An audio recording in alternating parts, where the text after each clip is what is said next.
Welcome to Leading for Life Stories, Season 3. I'm Bob Judson, I'm the host for this podcast, and I'm absolutely delighted to have you here joining me.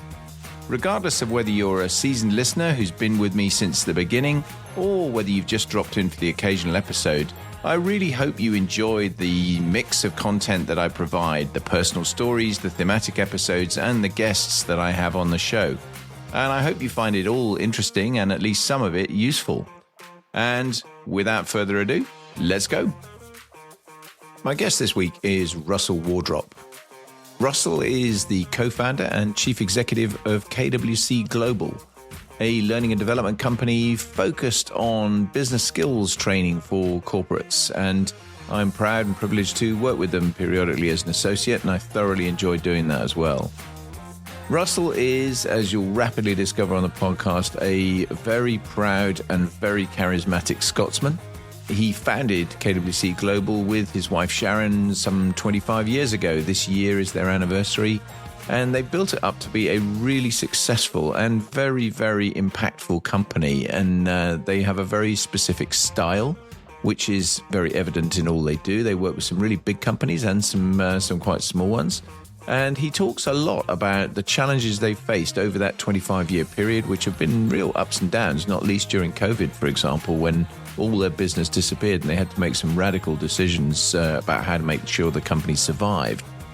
And we talk about a range of other issues, the societal type things that are affecting us at the moment. And I'm sure you're going to find it really interesting and enjoyable. So without further ado, let's get on with it. Hey, Russell, fantastic to see you. I'm sure this is going to be a very animated and entertaining conversation, and I'm really looking forward to the discussion. Well, it's been a while, Bob, and it is good to see you, and hello from a very, very sunny Glasgow, would you believe? So there you go. It's sunny here as well, which long may it continue into the summer. That would be a really good thing. I'd like to start these things off. I mean, you've had a very interesting career journey. I know you studied as an architect. You obviously then 25 years ago this year set up what was then Kissing with Confidence, now KWC Global. And just putting some flesh on those bones, your kind of career journey would be a great place for us to start, if you don't mind. So yeah, I'm award-winning architect, no less. And in fact, my last architectural project is this house that my co-founder and I live in. I love being an architect. I was a poor student because my head wasn't screwed on properly, nearly get chucked out. But once I get into it, I like the design and I'm quite creative. Not as much money in it. You'll know a lot of poor architects if you know any. And became an academic, went into academia, which I also loved, and that was my love of speaking. So for 10 years, academia, switched to being the director of the placement centre at the university. I was with University of the West of Scotland, which was about teaching students softer skills, interview skills, that kind of stuff. And then they were looking to get rid of people and give them 2 years' money. And I put my hand up, and eventually they said yes, although I was too young for that. So I get started with Kissing with Confidence, teaching public speaking skills. After taking my redundancy from the University of Paisley. And this is my last career unless I retire and open that cafe, Bob. That's me. No, terrific. But what was the sort of early motivation taking you into architecture and so on in the first place? What set you up for that? You know, I still remember one of the earliest things I remember about architecture school or art school as it was, that the first thing they got you to do was to do an A4 sheet of why you did architecture. And of course, we all would fancy drawings and whatever it was, and every single one of us said, because it was a combination of art and science, every bloody one of us. So I was quite creative, but I wasn't brilliant at the sciences. I thought about civil engineering, I thought about legal law, but architecture really drew me because it was a combination of arts and sciences. But of course, my best thing was my oral communication skills and my written communication skills. I should probably have studied English literature or something like that, or communications. So that was it. It was the combination of art and science, and I chose architecture. Great course, but hard way to earn a living. That was it. Oh, yeah, nice. I mean, I am struck, though, that it's a hell of a leap from that to starting your own company as a training business with all the kind of the the punt, I suppose, into that space. I mean, what was the thought process behind that? Did you just go, we're just going to go for it? I don't think we're ever 100% sure about this, would be my view in that. But my best guess is, well, my dad started a business when he was 35, and I started a business when I was 35. So there can't be nothing in that. Now, my dad's business was industrial waste, shit shoveling. I did some work in that when I was a student. So my dad was an illiterate farmer who started an industrial waste business with a couple of other guys that became the biggest in Scotland and was bought out by Initial Services for quite a chunk of money. And he retired at kind of 55. So I think there's something in my DNA or in his DNA or just absorbing something of that made me think that starting a business was possible. Yeah? Yeah.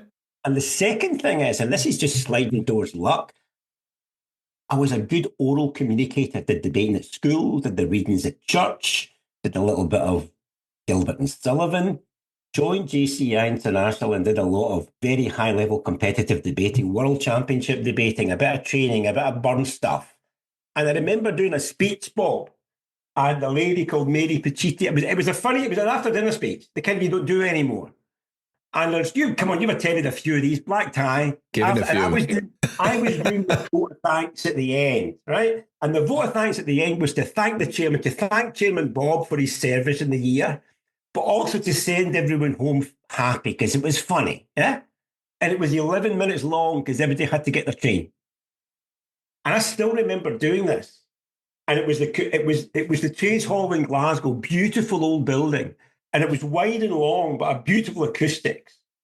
And I still remember making these 250 people laugh like drains, and it came in waves. And I have never felt anything like that in my life.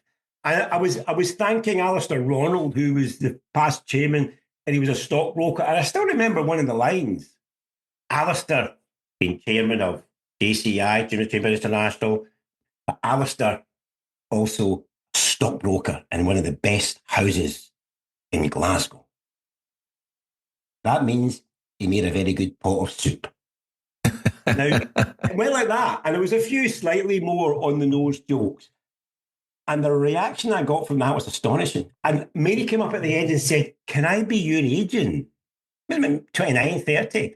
I said, "What do you mean?" She says, "Well, you should be doing that." I'm glad I never went down the after-dinner speaking route, though, because that's changed a lot. So that was the gem. I was teaching students presentation skills, interview skills, how to dress properly, how to be confident.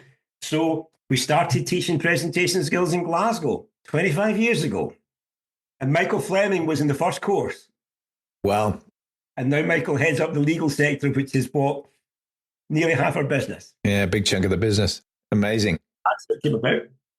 Yeah, and it's clearly been hugely successful, and I'm very privileged and proud to be kind of on your associate books, and have worked for you a number of times over the last few years since I left Deloitte.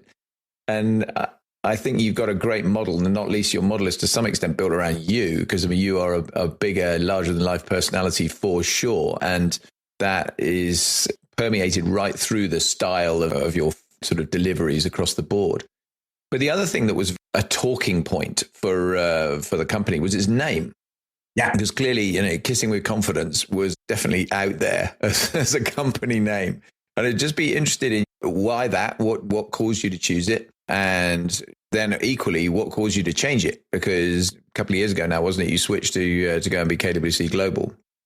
So there's a few things in. Let me go back just in case I forget it. To the first thing you mentioned, I think that the strong brand and the strong personal brand with me permeating through it, there's one bit of that I really like, and there's one bit of that we need to change if we're going to sell the business. Yeah. So the business can't be associated with me. And that goes to the fact that I am doing less training and more selective about my training than I ever have.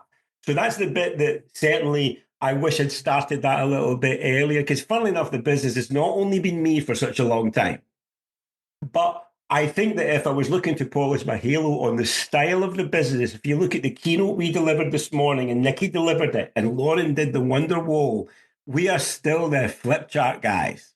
Mm-hmm. Although we do it online now, we are still the flip, and we've taken a leap with the flip charts, and that's definitely down to me, my creativity, that we lost a bit of our soul and we changed our name, Bob. I don't know if you noticed this, but we were the quirky, dangerous, kissing with confidence guys. And then KWC Global came and the website got upgraded and it just became all very two-dimensional for my money. So if you look at the way we do our flip charts now, they've just got a little bit of attitude about them again. And while they're actually, whisper it, they're actually PowerPoint slides, but they just make them look like flip chart. Don't tell anyone. And I think that we've started to get a little bit of our soul back. Interestingly enough, I just did a poll on LinkedIn, and 100 people want us to change our name back to Kissing with Confidence, and only 47 want to stay at KWC Global. So wow, really? We can't go back. Well, we can use a bit of both. Our name is still actually Kissing with Confidence. That's the company name. We trade as KWC Global. Globally, it just wasn't going to play, Bob. Wasn't going to play. It just wasn't. Didn't survive the kind of current climate. Let me tell you the best thing that happened to us with Kissing with Confidence. It used to happen in lots and lots of situations, but there was an entrepreneurial exchange conference at Gleneagles Hotel in Scotland. 400 of the top people in Scotland. I'm just in the audience. This is 20 years ago, 15 years ago. And a guy called Sheridan Schneider, a businessman and philanthropist from America, walks right down the middle of the hall in his army fatigues. He looked like Donnie Stell from 8.5 Hot Mum. Now, this was because there was an army theme to the whole conference. And he got up behind the lectern. Now, bear in mind, you've got Tom Hunter and all the big entrepreneurs there in the room. And the first words out of his mouth were, "Where are the Kissing with Confidence guys?" Now, everybody thinks this was set up. Now, I'm confident, but I'm thinking, what? I want to talk to them. I want to talk to the Kissing. Before I know it, I've got a microphone in my hand. This is purely because of our name, Bob. I've got a microphone. So this Kissing with Confidence, what's your name? What's your name, son? Russell. This guy's like older than I am just now, back then. And he's a pro. He's a pro. I says, Russell, what is this Kissing with Confidence thing that you do? Well, we teach selling skills for professionals, Sheridan. I'd like to do some of that kissing, Russell. Big laugh. I can feel my heart pump, and I still don't know where this line came from, Bob. Straight back, I said to him, maybe one of our female trainers, Sheridan. And the whole way, and that used to happen in a smaller compass all the time. People would seek you out. And on Deloitte, I speak to clients just now. I'm working with an M&A client right now, and their top guy, I met him. I've been working with him for a couple of years. I met the top guy, right, in London. He came into the room when I was doing some work. And he said, I remember Kissing with Confidence from Deloitte from 2 courses. And Bob, they were from 15 years ago. Mm. And that has been, I thought the Kissing with Confidence name would be our pension plan, but it had to change a little bit. But that the DNA of the business, calling it Kissing with Confidence, being in your face, being kinetic, being flip charts, is certainly something that I like to take a bit of the credit for, alongside Sharon, of course. But it being associated too much with me is something that I need to unwind over the next 3 years, or no bugger's going to buy it. Yeah, I can see that. You know, anybody who wants to buy it, give me a shout. Because the name, as you say, is very quirky. I mean, right from, I did, as you know, I did a course with you when I was working for Deloitte. It was a great course. It was Refining Your Edge course when I was a director in Deloitte. And I thought it was very, very informative, really helpful. And that seems to be the universal experience of people that have done the training with the firm. And that's a really good thing. And the name was definitely always a talking point. And lots of people used to say to me, well, so, because when I said I was doing some work for you, they go, wow, that's a bit of an odd name. I said, yeah, but that's part of the differentiator. That's this thing, along with the flip charts. And interestingly, the flip chart thing, just to digress slightly, when I was in Denmark with you guys last year doing the Senior Consultant Academy, it was actually the venue, not the client, that turned around and go, hey, you guys waste a lot of paper. And so you can see these kind of the changing dynamics of some of the arguments. And obviously, yeah, you do a lot of stuff online now, and you're doing it with as you say, PowerPoint versions of the same flip charts and things. But we're dramatically up upgrading the Wonderwall. So we've got a project just now that everybody's involved in, and you'll see the start of it in the keynotes we're doing. So we're getting a bit more design into the flip charts. We are changing the way that we do them. So they're going to become a resource. They're going to become a resource that's got value, to be blunt, but they're still demonstrably flip charts. So for my money, I've got 3 rainmakers in Manchester over the next month. And I think that the key thing is, it's the combo of a bit of flip chart now, a bit of Wonderwall, and a bit of interaction with delegates. And I think that is something, ironically, Bob, Michael's brilliant at it. And a number of other newer facilitators are much more comfortable with the Wonderwall and the flip chart. Yeah. Whereas I'm tend to be flip chart and Wonderwall because I'm old school. So I've had to unlearn using quite so many flip charts and learn how to interact with the Wonderwalls. And what that also allows us to do, if you think about it, is expand quicker because it's hard to be a very good facilitator, as you no doubt know. But if you've got a Wonderwall, it's both a teaching aid for you, if you're a facilitator, because we'll get some teaching aids in the background, but also a route map through your program, more than, say, a bit of paper would be. That's where we're going. And we've done a huge amount of work since lockdown, actually, which was when I decided we could actually grow the business with the Wonderwalls and the learning materials and ROI and creating value in the business. And that's been a revelation. And it was actually caused by COVID, to be honest with you. Yeah. Lots of organizations had the same thing, didn't they? Where it's really changed what they do. And it was forced on them, but at the same time, it's been a very positive change. I mean, interestingly, I think with some of the stuff I do away from you guys, where particularly when I work with Deloitte University, we've got a couple of courses where there's a bit of PowerPoint, and we've also got one course where there's no PowerPoint at all, literally zero, which is quite unusual for Deloitte, who kind of live and die by PowerPoint and Excel. And and it is, generally speaking, a really positive thing. And I think for the stuff I've delivered with you, people like the flip chart thing. They like the fact that you're not sitting there with a whole load of pre-scripted slides that they're just going through, slide number 154 of 220. And so that's definitely a positive element to it.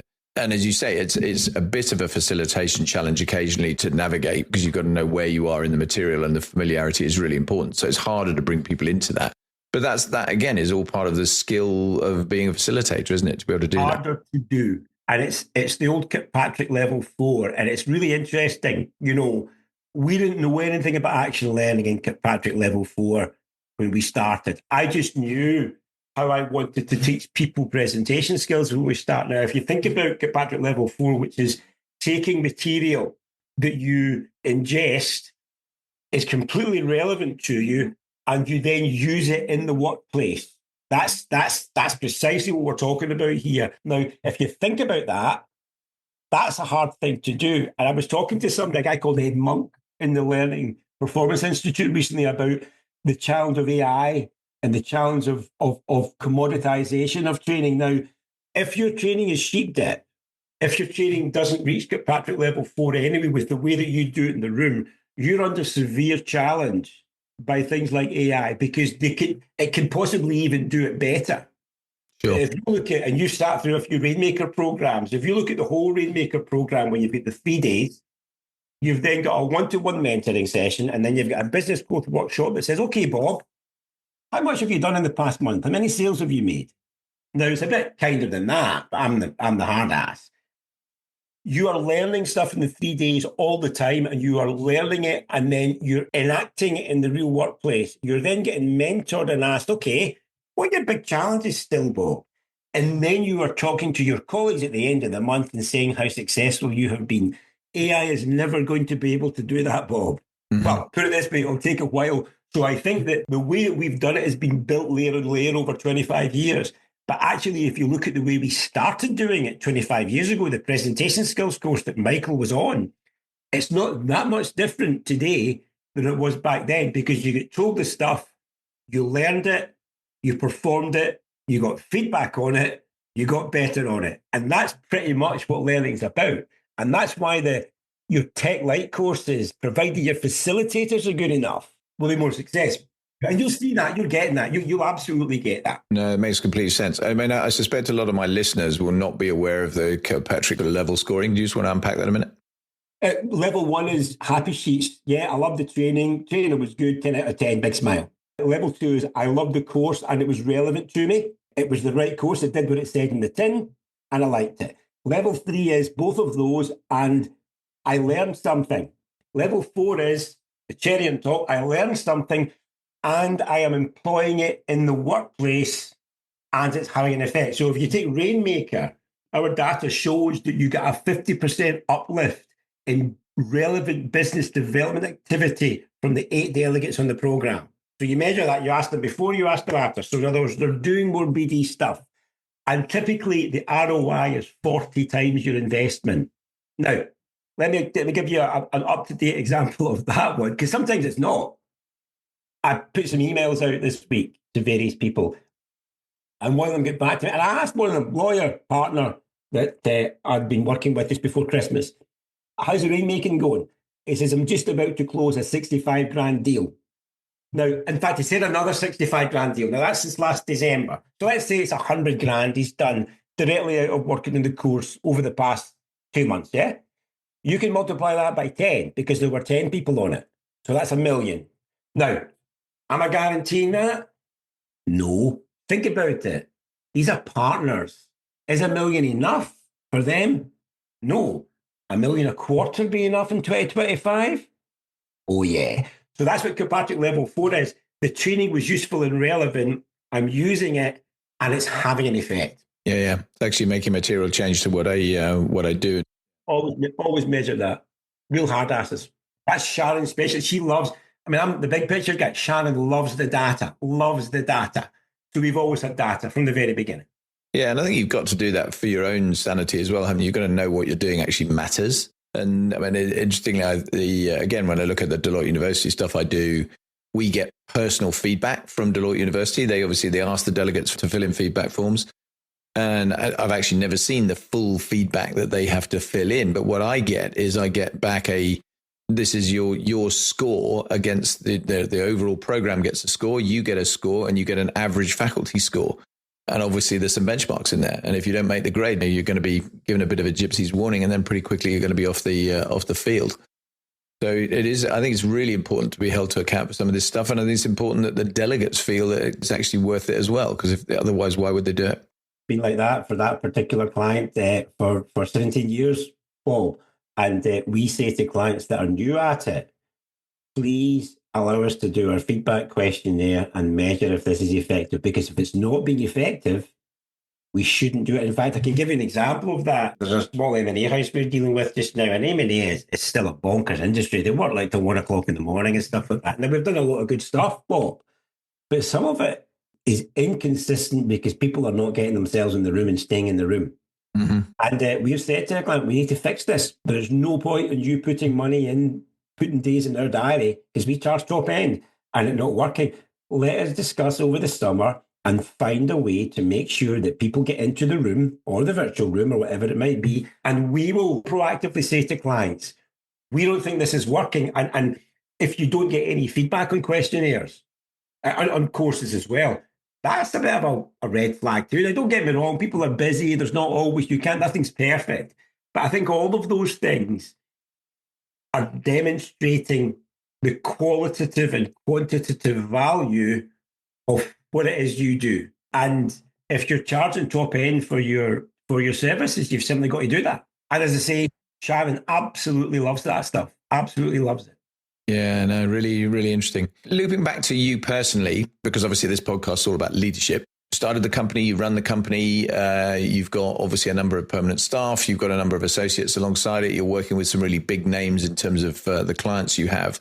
I'm interested in your personal kind of leadership journey and your leadership style and the things that you've kind of changed unconsciously or consciously over the years, and the things you value and that you think are really important in that space. So I was going to say this to you before we did the podcast when you first invited me, Bob, because I think this is going to be more enlightening for me than it is for you. No, I'm not kidding. Now, let me tell you why. Because I know a little bit about your history from when we first spoke, and your CV and all that. And you're a leader, my man. You've been a leader in some fairly interesting theatres, and I use the word theatre advisedly, right? I've not. And by the way, I'm not damning you by faint praise. I don't mean that I've not been in the kind of stages you've been in. I've not been a leader at all until COVID. Now, let me explain that. Until COVID, I was the top earner in KWC for 20 years before COVID happened. Plus, I was doing the branding and the marketing and leading the business. But I was essentially a trainer who did a bit of branding and marketing. And now when COVID happened, I had to step up. So we can talk about leaders, because our business didn't pivot, Bob. Our business disappeared overnight. Sure. Our business vanished. Same with everybody doing training. Yeah. Just vanished. That isn't a pivot. In fact, you talk to some people in big consultancies and they were rubbing their hands by the middle of April. Yeah. So there's where leadership started. But also we've decided to grow the business now. And I'm now the bottom earner of all the consultants that we have, which I find hilarious. But that's because we've more than doubled the size of the business in the past 3 years. And we might want to add another 50% onto it, but we certainly want to get it ready for sale. So I spend a lot of my time looking into the middle distance, wondering what the hell leadership is, Bob. I think it's quite funny you say that, though. You might not view yourself as having led it, but you, of course, are leading the business. You're the chief executive of the company. Your, as we've already said, your style shapes the company, maybe almost too much. If you're looking to distance yourself a little bit from that, so you are firmly in that leadership space, whether you see it that way or not. And clearly, the people that work directly for you, a lot of them are working for you because it is you and Sharon, obviously, as the MD of the business, who are there. And all of the other kind of community that you've built together, which I think part of, for me, what matters around leadership is that sense of team. People are following you, not just out of curiosity. They are actually following you because they believe in you. You're inspiring them to go and do stuff. And if you can't do that inspire thing, if you can't do that lead by example thing, then you are not going to amount to much of a leader over time. It's not just about being management and running the process. It's definitely about providing that inspirational piece. Oh, well, fun enough, I'm not a good manager.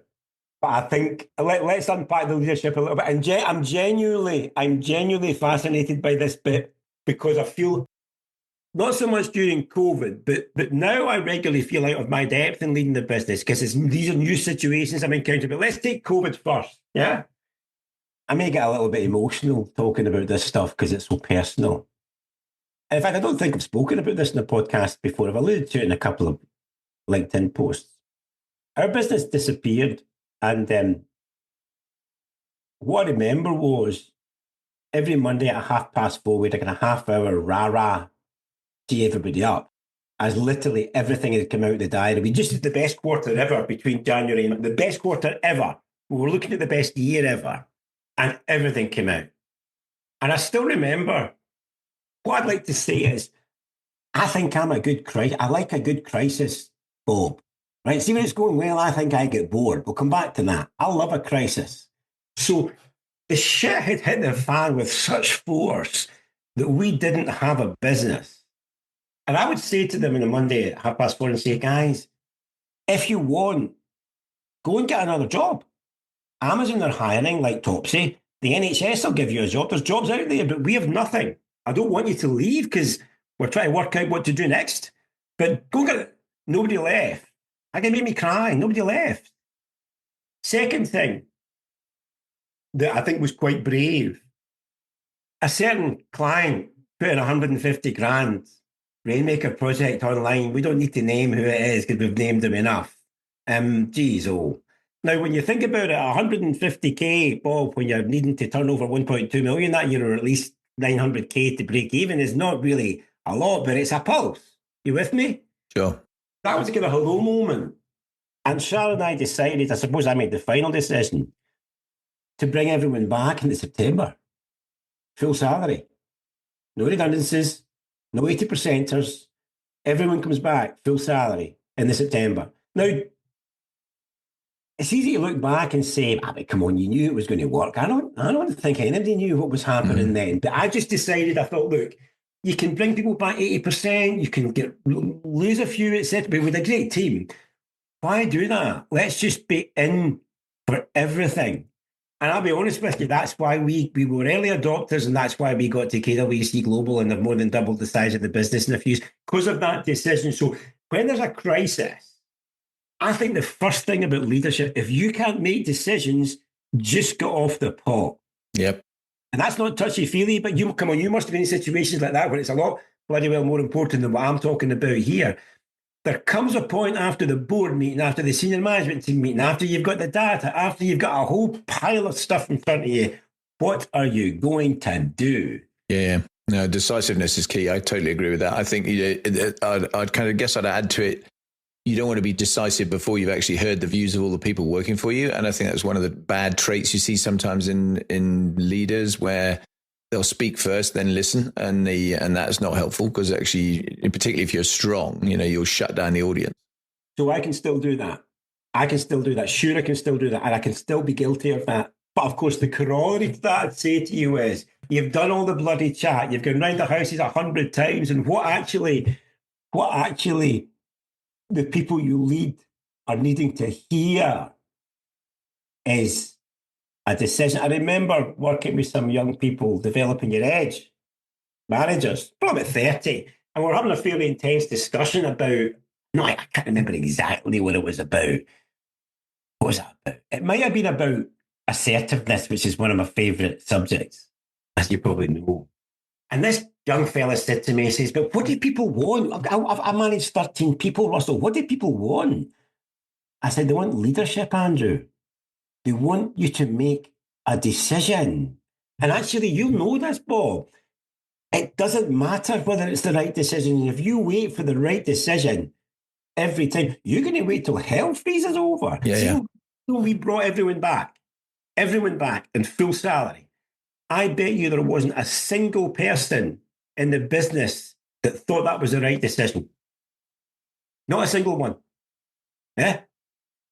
And it might not have been. There could have been another wave of, COVID could have got twice as bad, and it might have cost Sharon and I 250 grand eventually, or at least 200.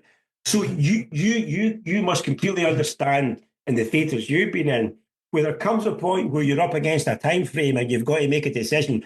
Are you going to get to make a right decision? So there's no question, you have to make a decision and then articulate that decision. That's your oratory, your persuasive skills, in a way that the people that are in your group, in your team, in your tribe, and that includes your clients, if you like, get it. Yeah, so that would be certainly something.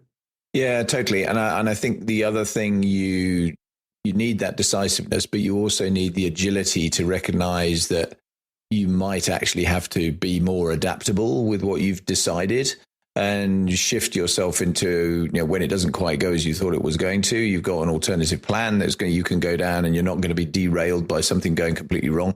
And I think one of the things, to your great credit, that, you mentioned the word, the two words early adopter a minute ago.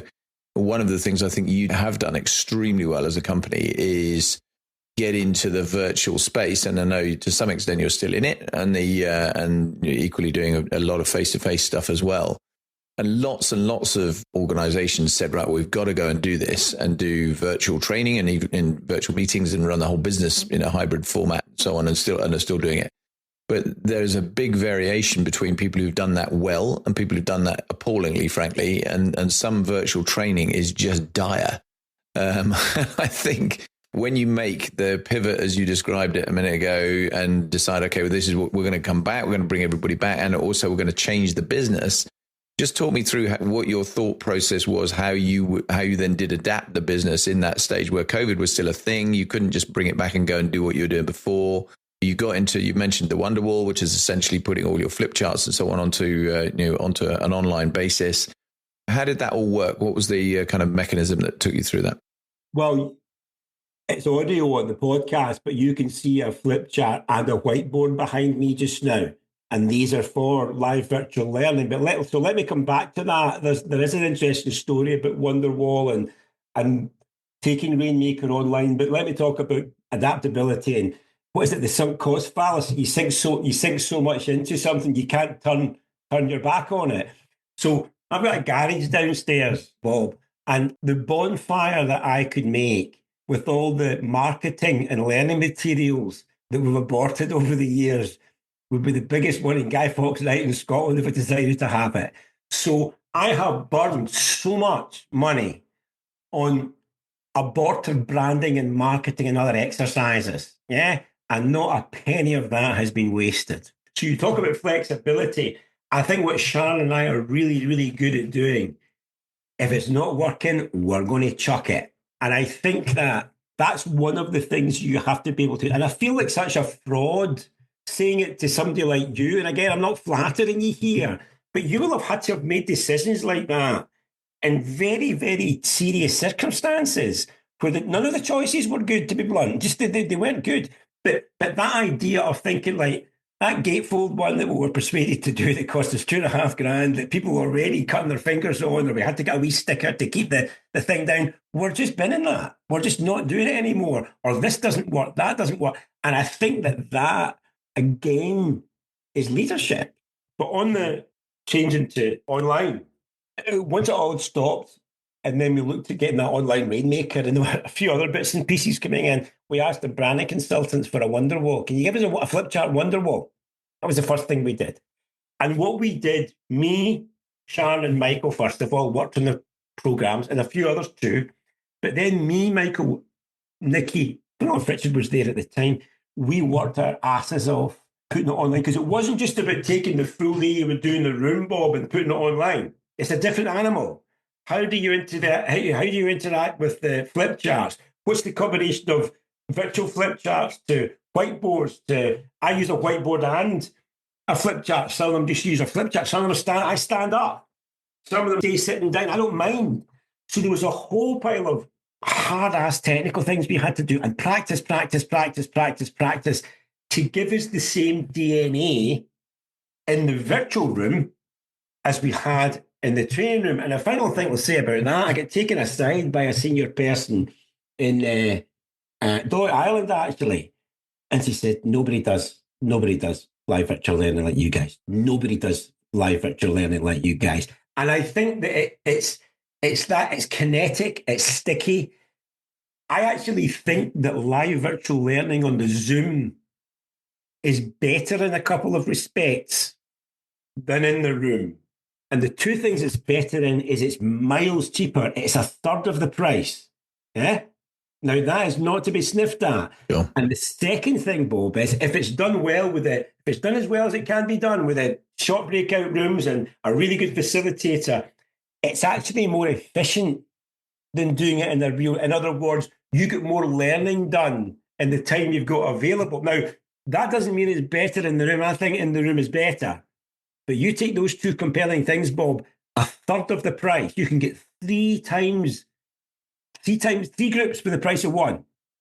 And if it's done well, it's actually efficient. Now, I think what you don't get online, and you'll notice this yourself, is the depth of thinking, the depth of discussion, the complexity, the going off piste a little bit. As a facilitator, you can't see all the breakout rooms. So in other words, the level of discussion you get when you bring them back in is by very virtue of that at a more surface level. And at very senior level, they'll just bugger off and mow the lawn with a wee tractor while on their headphones. You know, that's a joke. It's actually not. Somebody told me they did that in a course recently.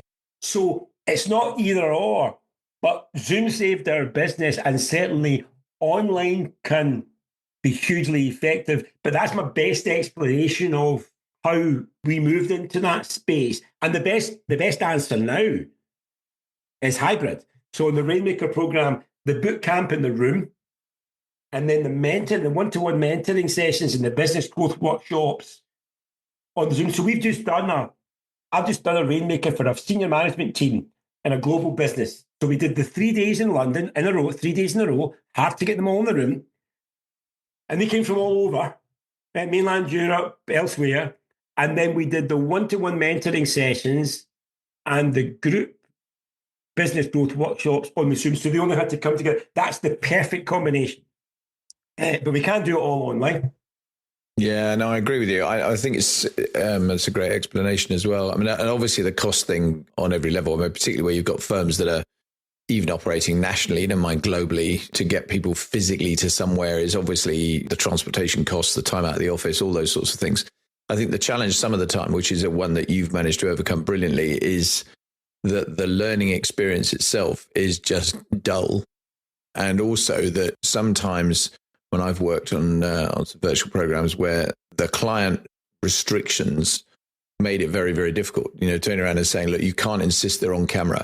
Well, okay, great. And then are they even in the room? Because if they're off camera and they're not, they're on mute the entire time, chances are they're not. They're basically just sitting doing something else and they've logged on to tick the course off, which is foolish in all sorts of ways. Poor value for money. It's obviously they're not getting the learning from it. They don't recognize the importance of it. And I think there's work to do to change those things for sure and move it to a better place. But I totally agree. I mean, I think it was done well. It could be done really, really effectively, and you can carry the room really well. I mean, as well. You do a lot of keynote speaking, and clearly some of that is online too. And it's the same thing, isn't it? It's harder if you're going to try and carry the room and get the right kind of transference across to the room. But if you can do it well and you've got the right kind of personality and engagement with the audience very quickly, then it works. Well, funny enough, I say this. And I don't know whether I've been doing this job for 25 years. Honestly, it's the best job in the world. It's the best. I can't conceive of a more enjoyable job. That's the first thing. And what I would say about all this stuff we've spoken about, facilitations, an effective, good facilitator doesn't actually care if they're given 25 PowerPoint slides or not. Doesn't care whether it's online or in the real room. A good facilitator will work with what they've got. But just the point you made about people with no cameras on or not there. My next keynote is going to be rational compassion, the new empathy. It is bonkers that you can't ask fully grown adults. Insist that fully grown adults have their cameras on and they don't look like they get dressed in the dark. The world has gone mad and we need to get back to rational compassion because, well, we're talking about saving the Western civilization here, if you get in the big picture, in as much as, what did Nietzsche say, that when we all become individuals and kill God, we are basically all going to become narcissists and sociopaths, and that's just the way it's going to be. Yeah, and I think it's really interesting, and I'm taking the level. I'm going to DEFCON 5 here, straight to DEFCON 5. Right? I think that if you take online behaviour or even in-room behaviour, let me explain it with a story about a facilitation I did probably 10 years ago. It was with a university in the outskirts of London, and I was going in for, I don't know, principles relationship management to 25 academics on the Wednesday. So bear in mind, they'd been there for half the week. And there were two young fellas, right? And academia, there's all sorts in there. They didn't look at a place in academia. They looked at a place in a corporate environment. But I was an art student, goodness, in the 1980s. I didn't think anything about what they looked like. And there was Lego on the table, Bob. And they started playing with it. And I just, when they were in a warm-up exercise, walked up to the two of them. And there was one of them was the ringleader. I said, look, mate, don't be playing with the Lego. This is a different course. We'll get it cleared up at coffee break. Just leave it alone. So he plays with it again. And I just kind of do the second warning. Can you stop doing that? And basically, he then started building something with it. So the third one is basically a fuck you, right? In front of 25 people. I said, right, Bob, you have to leave. What? You have to leave now. Now, I've thrown two people out of training rooms in 25 years, Bob, and he was the second one, right? And he had to go. Now, I'm a little bit worried about that. This was quite a big client for me, and I just pushed him out. Now, his wee sidekick went with him, right? So let me tell you how that turned out. Let me tell you what amazed me. This was day 3 of a week-long training course, and this person was a narcissistic sociopath. This person had been doing this in this institution for years, as my guess, and certainly for the whole week. I'm at 10 o'clock on a Wednesday. You understand what I'm saying here? And see, when I say this right now, you know people. You're thinking of people right now that you know in your business life, right? True. When I do it in a group session, I stop and I say, you're thinking about someone right now, aren't you? And they'll go. Now, these people get marched straight to the principal's office and they left the campus that day. I didn't know that. The person that organised the training came over to see me, obviously, at lunchtime. You know what I'm thinking? I might be getting chucked out here. I mean, I'm confident, but... And she said to me, Russell, these people have been terrorising people in this university for years. This should have happened ages ago. And you were just the catalyst. That was brilliant. But what's interesting, Bob, how many times do you see it today? This started off with people not putting their camera on. See if you're in a training session, right? And say it's a young group, so you've got 25 of them. We could often do 7 principles of relationship management to 25 people, right? People come in, see if 2 or 3 people don't have their cameras on, at 25 to 10, and you don't do anything about it. See, by the time you get to coffee break, nobody's got their camera on. Yeah. Your fault. Because when somebody puts their camera off, you say, Bob, why would you not get your camera on? You all right? Yeah, look, the rule is camera on mute. It's always interactive. Now, the interesting thing about that, see, people might say, but some people might have, sure, some people might have reasons to not have their camera on, but any sensible person would, of course, have told the facilitator that before they started the course. Yeah? And what interests me about that, rational compassion, yeah, it's rational. It's got a T preference. It takes the third position. And compassion is warm, compassionate, but empathy is biased. Empathy makes bad decisions. Empathy leads you to bad outcomes because if empathy overrules your rational compassion, you're going to make bad decisions and you are toast to the sociopaths and narcissists out there. And they're hiding in plain sight. Makes absolute sense. I mean, I think interestingly, it plays to the kind of the whole woke conversation that is obviously dominating lots of things. And clearly, we're not going to get into politics with Mr. Trump and all the rest of it, please. But clearly he's taken a big slice off of that.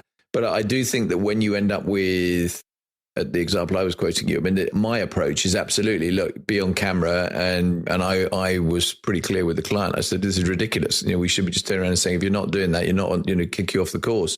But when the corporate approach is, no, okay, that's our acceptable policy, it's really hard to defeat that. And I think you're hobbling your facilitator or your meeting leader full stop, actually, if you're in that kind of position, which makes life really, really tough.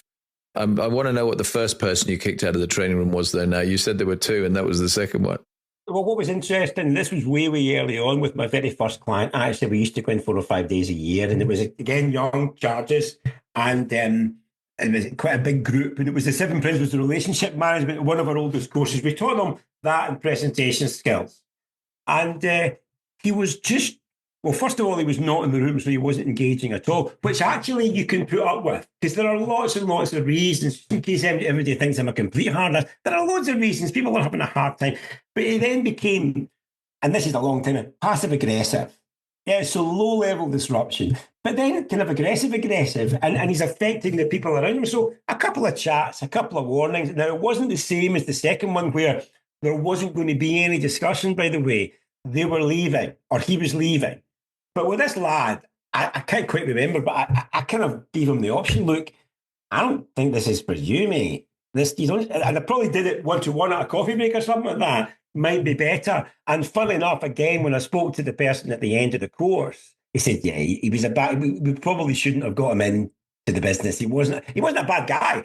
He just wasn't a fit for it. Now, I think those 2 instances are a good example. Well, the first one is be kind is the worst hashtag sometimes because people weaponize it. Yeah. And you get taken advantage of. And if you acquiesce to that, if I'd acquiesced in that day, I can't remember if I had 1 day or 2, but say I've only got 1 day, he's still there on Thursday and Friday. So actually, you see this is true.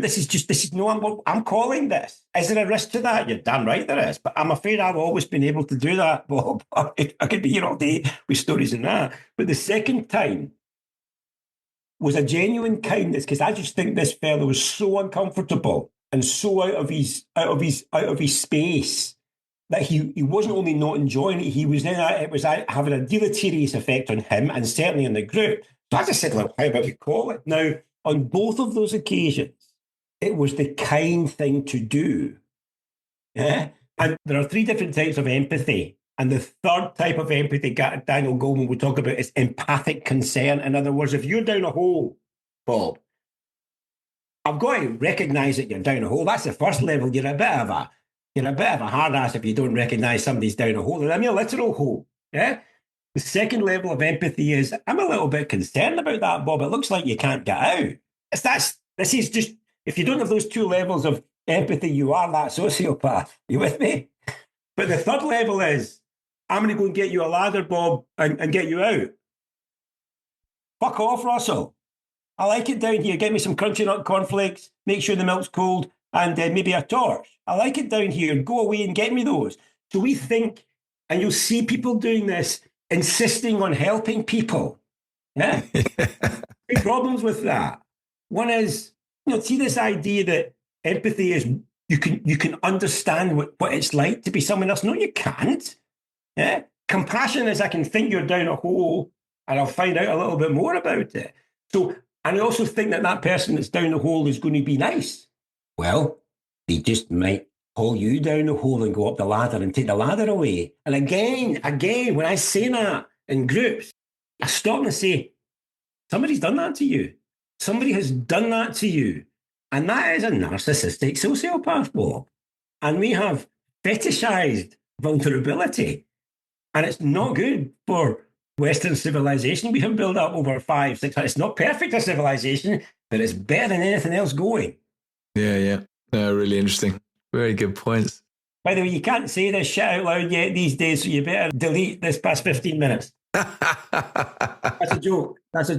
It is really interesting. I mean, I think your point as well about stuff being corrosive is very interesting. I mean, phones is the other one for me. And I'm very, very emphatic about phones. And so, these are the enemy of all mankind. I mean, for not just in training, but particularly in training. And if somebody starts looking at the phone, the next thing is everyone's looking at the phone.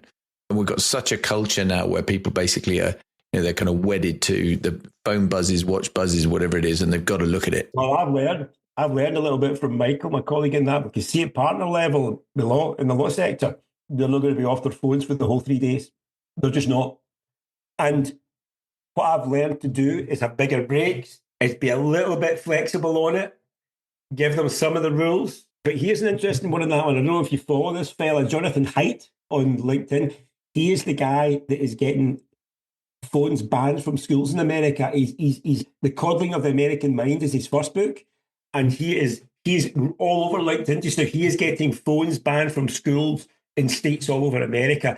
And it's terrible what we have done. Terrible what we did to our children during COVID by locking them up. Just terrible. And that's another one of misplaced empathy rather than rational compassion. Rational compassion was what Sweden did. Rational compassion was what some states in America did. Don't lock everybody up. Lock the vulnerable up and just don't be an idiot. But Haidt is very, very interesting on that we don't give people, let kids anywhere near technology until they're at least 14. Have a look. Absolutely fascinating. And he needs it because it's rewiring kids' brains, not in a good way. Yeah. I think that's definitely true. And I mean, actually adults as well, isn't it? You're seeing people who are just completely and utterly, and right throughout the day, earlier, people waking up in the middle of the night to check their phones and that sort of thing. I mean, I suppose I'm a bit harder edged than that on the training side. I mean, I will, if I see someone on the phone, I'll definitely say to them, look, you take it outside. I appreciate you may have a distraction, but do it outside. Because I just think it's too much for me when I'm training people to have people who are sitting there fiddling about with their phones. I mean, interesting on the Lego, I was at Deloitte University just this last week doing stuff, and they've got to focus this month, as it happens, on neurodiversity. One of the things they were talking about was the benefits of people who are in some way neurodivergent, of having fidget toys and bits on that kind of they can actually use that helps them concentrate. And I think that is a really interesting dynamic that I think people are getting to start to better understand and start to do more with, which it's got to be a good thing. Don't get me wrong. I don't want to imply that I'm some kind of Luddite and that thinks we should be sitting in straight rows. And I would never say that, Russell. I think the interesting for me is that, like anything that comes out, any new thing that comes out, you're allowed to do this, you're not allowed to do that. And back to the idea of big businesses having very relaxed rules around whatever camera's on or whether you should go into your work. I think it works well, provided the leadership are clear about the rules and are willing to enforce the rules. But rules are not a good thing anymore, apparently. And again, I've never even voted for any, even the Conservatives in the UK, let alone anything stronger than that. So I consider myself to be a post-liberal in a post-liberal world, and who knows what's going to happen next. But the idea that you have got guidelines or rules, whether it's in a training room or a work environment, etc. Well, what leaders have to do is enforce the word. Well, take KWC. We're in Tuesday, Wednesday, Thursday, Bob. That's the rule. Now, two things about that. First thing is, it's very easy. We're a small business and most people don't have a bad commute, right? So you live in where you live and you've got to get into central London 3 days a week. You're thinking, no, it's going to cost me 600 quid a month. It's going to take me like 4 hours a day. It's not happening. Get yourself another job. So I'm not saying it's easy. So the first thing is, the rule is, let's just call it a rule, Tuesday, Wednesday, Thursday. Everyone does it. Don't even have to be asked. Now, sometimes they need to stay home if a kid's sick. Of course. Why? Because the co-founder does it. Because Sean goes in Tuesday. In fact, Sean quite often goes in on a Monday and a Friday as well to meet with folk. Do you understand what I mean? So in other words, go back to leadership. Guidelines, rules, call them what you like. You simply cannot expect other people to do what you are telling them to do if you are not doing it yourself. Yeah. Oh yeah. For me, leading by example is the number one thing you have to do as a leader. Yeah. And the funny thing is, I am quite often here rather than then. I went in all day yesterday, for a couple of reasons, but mainly to see the troops. So I'm not in every day, but between Sharon and I'm in Manchester the whole month, and it's really interesting. I think that COVID's maybe something to do with this. We have given everyone a pass since COVID. But more importantly, if we're being honest, we've given ourselves a pass in terms of our behaviours. Now, a lot of the changes from COVID have been great. But if we're talking about leadership here, there is another one. First one, what I said was make decisions and be able to make decisions and change, be flexible, be agile. But thirdly, you asking people to do stuff, you are toast if you're not doing it. Now, back to, if you're like first person, the reason the style of KWC Global is manifest across 15 associates now, as well as 4 full-time trainers, is because when I do my 3 Rainmakers next week in Manchester, guess what? I'll be using flip charts and pens in the Wonderwall. So it's not me asking them to do something and me doing something else. So I think that is a really interesting one. And again, in your former job, you certainly wouldn't get very far if you weren't at one level leading from the front.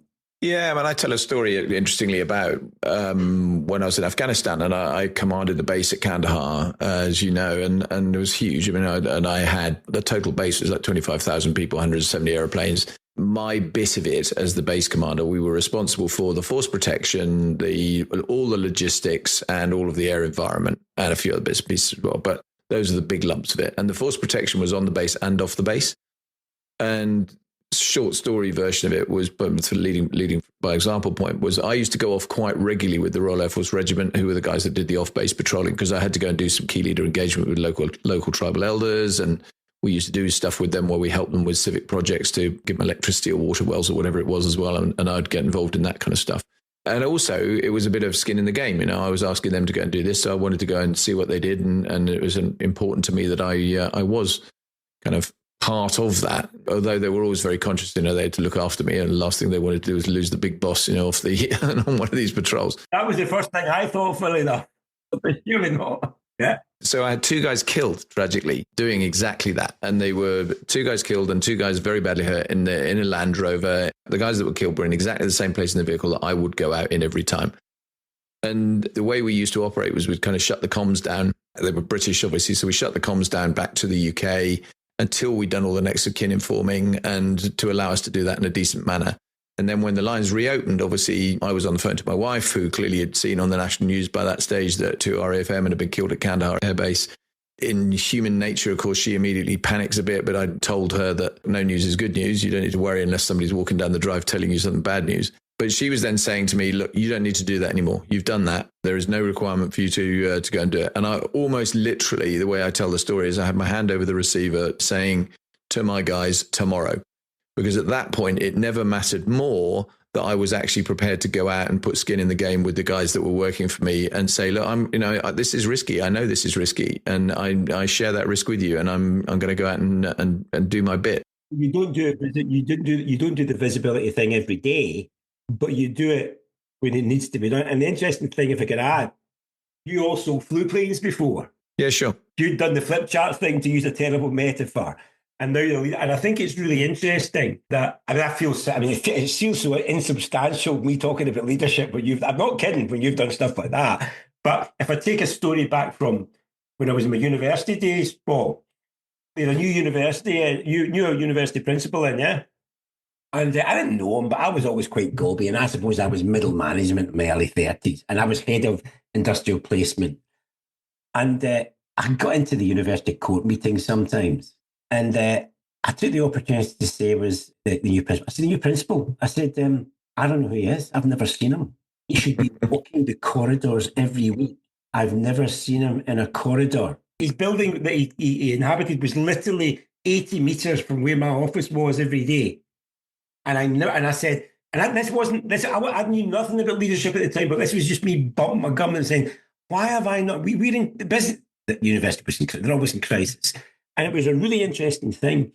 Physical visibility, being able to see the person who is leading you. Now that can be online these days. It can be your presence. And I think it's really interesting. And funnily enough, Bob, it's one that I have definitely not mastered. Now I'm not doing so much training. I am not good enough at being visible enough to my clients. I've not got a good enough black book. I'm not a good enough strategic networker. I'm not in people's faces enough, and I mean in a good way.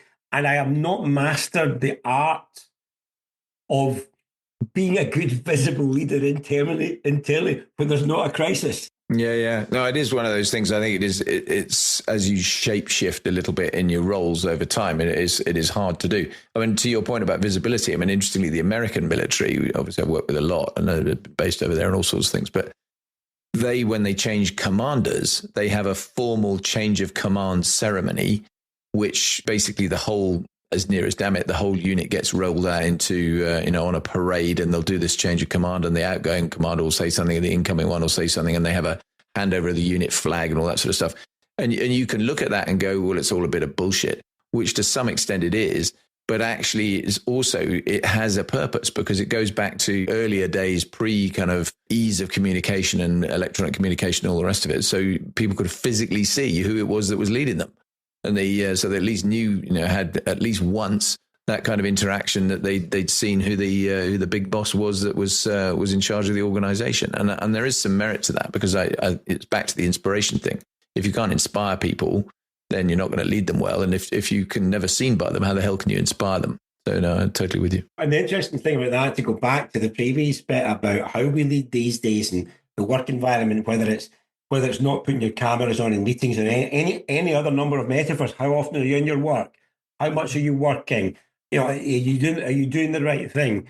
I think that, and again, I'm just bumping my gums here, because I have just admitted that I've got deficits in the way that I lead my small business. And I know I'm still learning that. But I think that if you're looking at the changes that have happened in the workplace, the changes in the workplace in the past 5 years have been more significant in the previous 35 that I've been in business. They just have. We have no idea what's happening. Sociologists will tell us in 10 years' time what happened just now. But I think that leadership has too often acquiesced to special interest groups, because they've been scared to rock the boat or make the decision. Now they're starting to, things are starting to change now because of what's happened across the pond. Now it's happening more visibly across the pond in business, but there's a lot of changes happening in business below the wire just now things are quietly being done. And without getting into the detail of it, a lot of the more egregious things that have happened over the past few years in the workplace are simply going to disappear, and we'll get down to a more stable and rational, dare I say, environment regarding a lot of things. And I think it'll be a lot of things that have happened in the past that will have been good, but some of it has just been hugely disruptive. And I think that leadership generally seems to have been unable or unwilling not to tell it like it is, at least to allow for certain types of debate and discussion to happen, so they could get to a place where there was an accommodation for everyone in the workplace. And I'm going to say more about that in the coming months. after my keynote next month about rational compassion, because I think that what it leads to, if you do have that be kind, full empathy thing, call it what you like, it leads to not just bad decisions, but it leads to a poor culture in organizations. By the way, I don't have answers to all of this. I'm not a 12-person business. But I think that that kind of stuff, if they're talking about leadership going forward, is certainly something that is going to come out soon, especially if and when the rubber hits the road. You must know, Bob, what's coming down the road. We're at 2.5% defence spending. It's got to go to 5% sometime in the near future, probably before the end of the decade. We simply cannot do what we're doing with all the social programmes and the rest of it. Pick one. If we're going to do that, that is not a circle that can be. We're all going to have to become more stoic, more self-reliant, and more resilient and less fragile. There's another book to read, Anti-Fragile by Taleb. And again, I'm really in a flow here, but without any answers. But what is coming down the road, and it's quite interesting that a Labour leader is having to do all this. Sure. Maybe Keir Starmer might surprise us. I think the total of Mr. Starmer or Sir Keir is somehow less than the sum of his parts. But what he is proposing to do genuinely surprises me for who he is. But some of the things that he's saying that we need to do as a nation, we absolutely have to do, and they are going to be painful, and they're going to require us to radically change the way we think and the way we act very, very soon. No, I agree with that. I think in some ways you're right. I mean, it is surprising when you get some of that with the Labour government, but at the same time, he's also got a massive majority, and therefore, if you're going to make some of these big changes, then the time is right to do that when you've got the clout to do it. And it will be interesting. I mean, I think society is undoubtedly going to change very significantly because we become over-reliant on some things that are just being dished out by society and a bit work shy and all those sorts of things in some sectors of it. So yeah, there's some interesting politics around that, but I do not want to stray too far down the political debate. The funny thing about it is I never speak about it, but I am politically homeless, have been for about 15 years. So I am intensely interested in the politics, but I'm not party political. I think the last thing you said there is the case in point. In other words, there is change coming. Now, you will know in your consultancy, I certainly know in our business, 12 people plus 15 associates. We simply don't survive unless we adapt. And I mean we'd last a quarter. We would last a quarter. If we hadn't made the right decisions at lockdown, we'd have lasted a quarter, maybe a half a year. If we made a massive mistake last year in our business. It cost £250,000. Massive mistake, despite the fact that we turned over 2 million. If we hadn't made that decision, third quarter of last year, we would have been out of business. Now, it doesn't in the big public sector corporations, it doesn't happen as quickly as that. But what did they say about revolutions? They happen slowly, then quickly. And I think that reform broadly, I'm a proper, call it a liberal, call it what you like. We need to make these reforms, and they will be painful, or we will lose a lot more than just having to shave a bit off certain programs. That would be my view. And I could be talking out my hat, but that takes me on to things like in terms of my becoming a stoic, and that's maybe something we should go on to. And the changes that I have wrought in my personal life since COVID have been quite dramatic, and they've saved my life. They have quite honestly simply saved my life. Go on, expand on that a bit. So after we saved the business, and we've done that bit where we brought everything back in September, and I can't remember, Bob, what we did in that 2020, but we did something shy of 1 million. I think we were aiming for 1.5. We did something shy of 1 million. So actually things were on an even keel at the end of 2020. Beginning of 2021, I was getting serious headaches, and my chest was thumping. Now, I'm not a dramatic person. I'm a pretty healthy person. I thought, this is how a middle-aged man cops it. This is genuine, this is an aneurysm, or this is a heart attack, and you just spark out.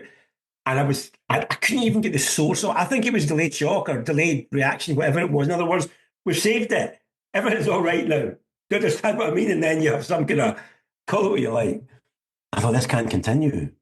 This can't continue. This is not sustainable. Either I'll be miserable, or I'm just going to not wake up. So I became a stoic. I started, Derren Brown's Happy was the first book. Practicing Stoic Ward Farnsworth. There's lots of online stuff about Stoicism. And Stoicism certainly changed my life, possibly saved my life. And funnily enough, I think it's the way we have to be as a nation, as a group, for what's coming at us. In practical terms, just again, because I suspect lots of people will be less clear what you mean by became a stoic, just what kind of changes have you made? So people talk about happiness. And actually, Derren Brown's book, Happy, is really badly named. The subtitle is better, right? Why more or less everything's fine. I love that title for a book. We are not the luckiest people alive, Bob, you and I. We are the luckiest human beings who have ever lived. We are the luckiest human beings who have ever lived. And I did a number of keynotes last year. And at the beginning of the keynote, I did a whole pile of keynotes for the same business, right? And on the first one, I started talking about optimism. And it's like, I want you to guess life expectancy in 1606 in London. How was Shakespeare? Come to guess. And they would guess faces. It was 30. 30. Wow. And if you didn't die of plague, someone probably murdered you. But then I would say, well, I've now got their attention. But then I would say to them, but that's ages away. What about the beginning of the 20th century? What about just over 100 years ago? What was life expectancy in London? 50 for women, 45 for men. Wow. Now, some smart arse in the crowd might say, but hold on, that includes infant mortality. Okay, if you don't include infant mortality, it was 55 for men and 55 for women and 50 for men. Now, you and me are in overtime, big man. For sure, on that basis. Enjoy every day. Nobody is luckier than us. So, happiness is a chimera. Happiness is the equivalent of looking for the pot of gold at the end of the rainbow when you should just be sitting on your arse, looking above at the 7 fantastic colours. Seek purpose. Seek purpose and you will find contentment. And if you're lucky, you might get a little bit of joy. That's Stoicism. Stoicism is acceptance. Now, there's an interesting thing about Stoicism, Bob. Accepting your lot while being ambitious enough to pay the bills. So there's an interesting balance there. So seek purpose, find contentment, and duel it with joy. How do I do that? I'll give you another minute and you can come back at me. I'll give you 2 more things, 2 key things about Stoicism for me. Next to my bed, Marcus Aurelius quote, when you arise in the morning, think what a precious privilege it is to be alive, to think, to breathe, to enjoy, to love. Every day think that. Why? Because there's a 1 in 4 billion chance you even got to be alive. Richard Dawkins will tell you there's a bigger chance of you finding an individual grain of sand in the Sahara Desert than even being alive on this planet. Enjoy every day. Yeah? So actually consciously think that. Yeah?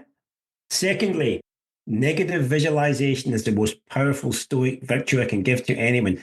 Think in the morning, what if you lost everything that you've got? What if you lost? Now, there's 2 reasons you practice negative visualization in the morning. First of all, because shit happens. And surely you know that from your previous job, Bob, yeah? Yeah, for sure. COVID. Shit happens to everyone, so you prepare for it. But secondly, if you think negative visualization, I'm glad the wife's in London. Look at the size of this bloody house and the big mortgage I got. The roof's leaking. I've got to go into London for that crappy bit of work that I really don't want to do. You imagine you never got to do any of that. Yeah? You will hold everything much closer to you. And if you practice that, I put a stoic message out every single Monday. Every Monday on LinkedIn.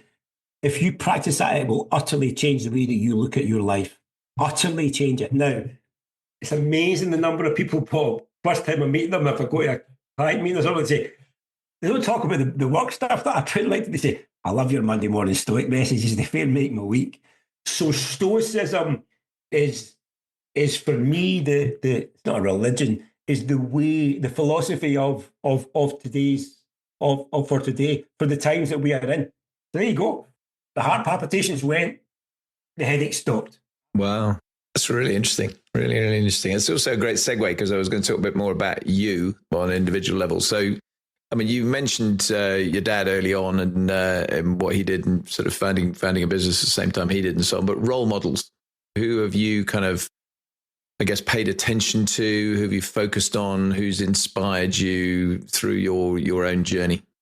Yeah, I wrote a whole pile of stuff down, and I've not actually referred to it but I need it because it's really interesting. I'm not one for role models, I don't think. Now, that doesn't mean I don't have any. I think I've got hundreds, you know. And I think that, well, let's just go with some. My dad, yeah. My dad was not educated. I never saw him read a book, except if it was about tractors, if it was pictures of tractors in it. He was the hardest working man that I ever knew. He could reverse an Arctic without looking. Doing his eulogy was done, as to be aside, his eulogy was done at St. Joseph's Church in Clarkson. I take my mum to Mass every week at St. Joseph's now. And there's two wee stories about that. Well, the first story is I used to go to Mum's for breakfast before she went to Mass because I don't believe anymore. And she answered the door one morning and she was doubled over. Right? Now, she's a young 85 now, but she was doubled. And the first time she said, I'm still going to Mass, Ross. I said, Mum, you're not. You can't bloody walk. What do you mean? I'm going. I said, right, I'll take you. I'll take you. I don't want to put you to any trouble. I said, Mum, you gave birth to me. So anyway, I now take my mum to Mass every Sunday. And I'll tell you this, Bob, I'm not a terribly sentimental person. I never resented going to see her on a Sunday morning, but it was a bit, I had to get up early. I got my breakfast and I come home. It's a privilege to take my mum to Mass. It's a fucking privilege. You know why? Back to the Stoicism. One day it's going to stop. Mm-hmm. And I'll be thinking, why were you moaning the arse off that every week? So there's one for you. Yeah? But my dad's funeral was in that church.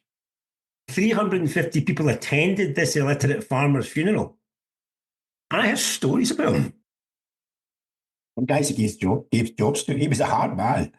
But his guys would do anything for him. You know why? It's very sad, isn't it, that very often at funerals, that's when you hear some of these stories. It's such a shame. You know what's funny? See if you tried to tell him any of these stories when he was alive, he wouldn't have liked it. He wasn't that type. His generation weren't that type. But it was great to hear them. And you know why? Back to something we discussed earlier. Even when he had a Mercedes-Benz, because he was running the biggest industrial waste business in Scotland, he had 2 sets of rubber gloves, 3 sets of overalls, and a pair of steel-toe cap wellies in the boot. And he wouldn't hesitate driving up in his Mercedes-Benz at a gas holder or at something to get those overalls on and do half a shift. The story I told at the beginning of his eulogy was a mate's dad had wanted some chuckies delivered to level his driveway. This was a council estate in Eaglesham. It's a bit round the back garden. So my dad knew guys. My dad knew folk. But talking about networking, my dad knew folk, right? So we got a low loader with a load of chuckies in the back, flatbed, right? And it's sitting outside my mate Jerry's house at 3:30 on a Friday afternoon. And nothing's happening. There's wee lads playing on top of the chuckies. There's people walking about. The driver's having a smoke. Jerry's dad's talking to the driver. And my dad's Rover fastback comes round. This is late 1970s. Right? I'm maybe 15. Dad gets out of the car, starts rolling up his sleeves, still in his shirt and tie, start walking towards the flatbed. He's got 2 shovels in his right hand and he's got 4 heavy-duty plastic sacks in his left hand. He's already said to a wee guy, away in and get half a dozen bags for your ma, just Tesco bags. Inside 5 minutes, he's got a chain gang going. There's wee guys filling bags, there's wee bags for the wee guys, and there's 2 or 3 men. The driver's put out his fag, by the way. Eh? and there's my mate Jerry's dad taking a bag round the back, a heavy-duty plastic sack. My old man's got one in each hand, right?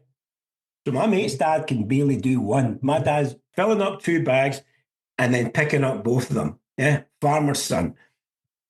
That stuff was cleared in half an hour. He then goes to sleep in the sofa and then has his tea at 6 o'clock. That's what my old man could do. Now, he didn't have a brain, an intellectual brain, an emotionally intelligent brain, but he could do shit like that. So he's the first one, right? Yeah. Because there's a lot of folk talk about doing stuff, Bob, and talk about working hard. But you got to put the hours in. And for 20 years at KWC, I put the hours in, yeah. But he simply, and he was a hard man, but he would have done anything for his family. Mm. And he wouldn't tell you that he loved you. He'd be horrified at that. I told him once.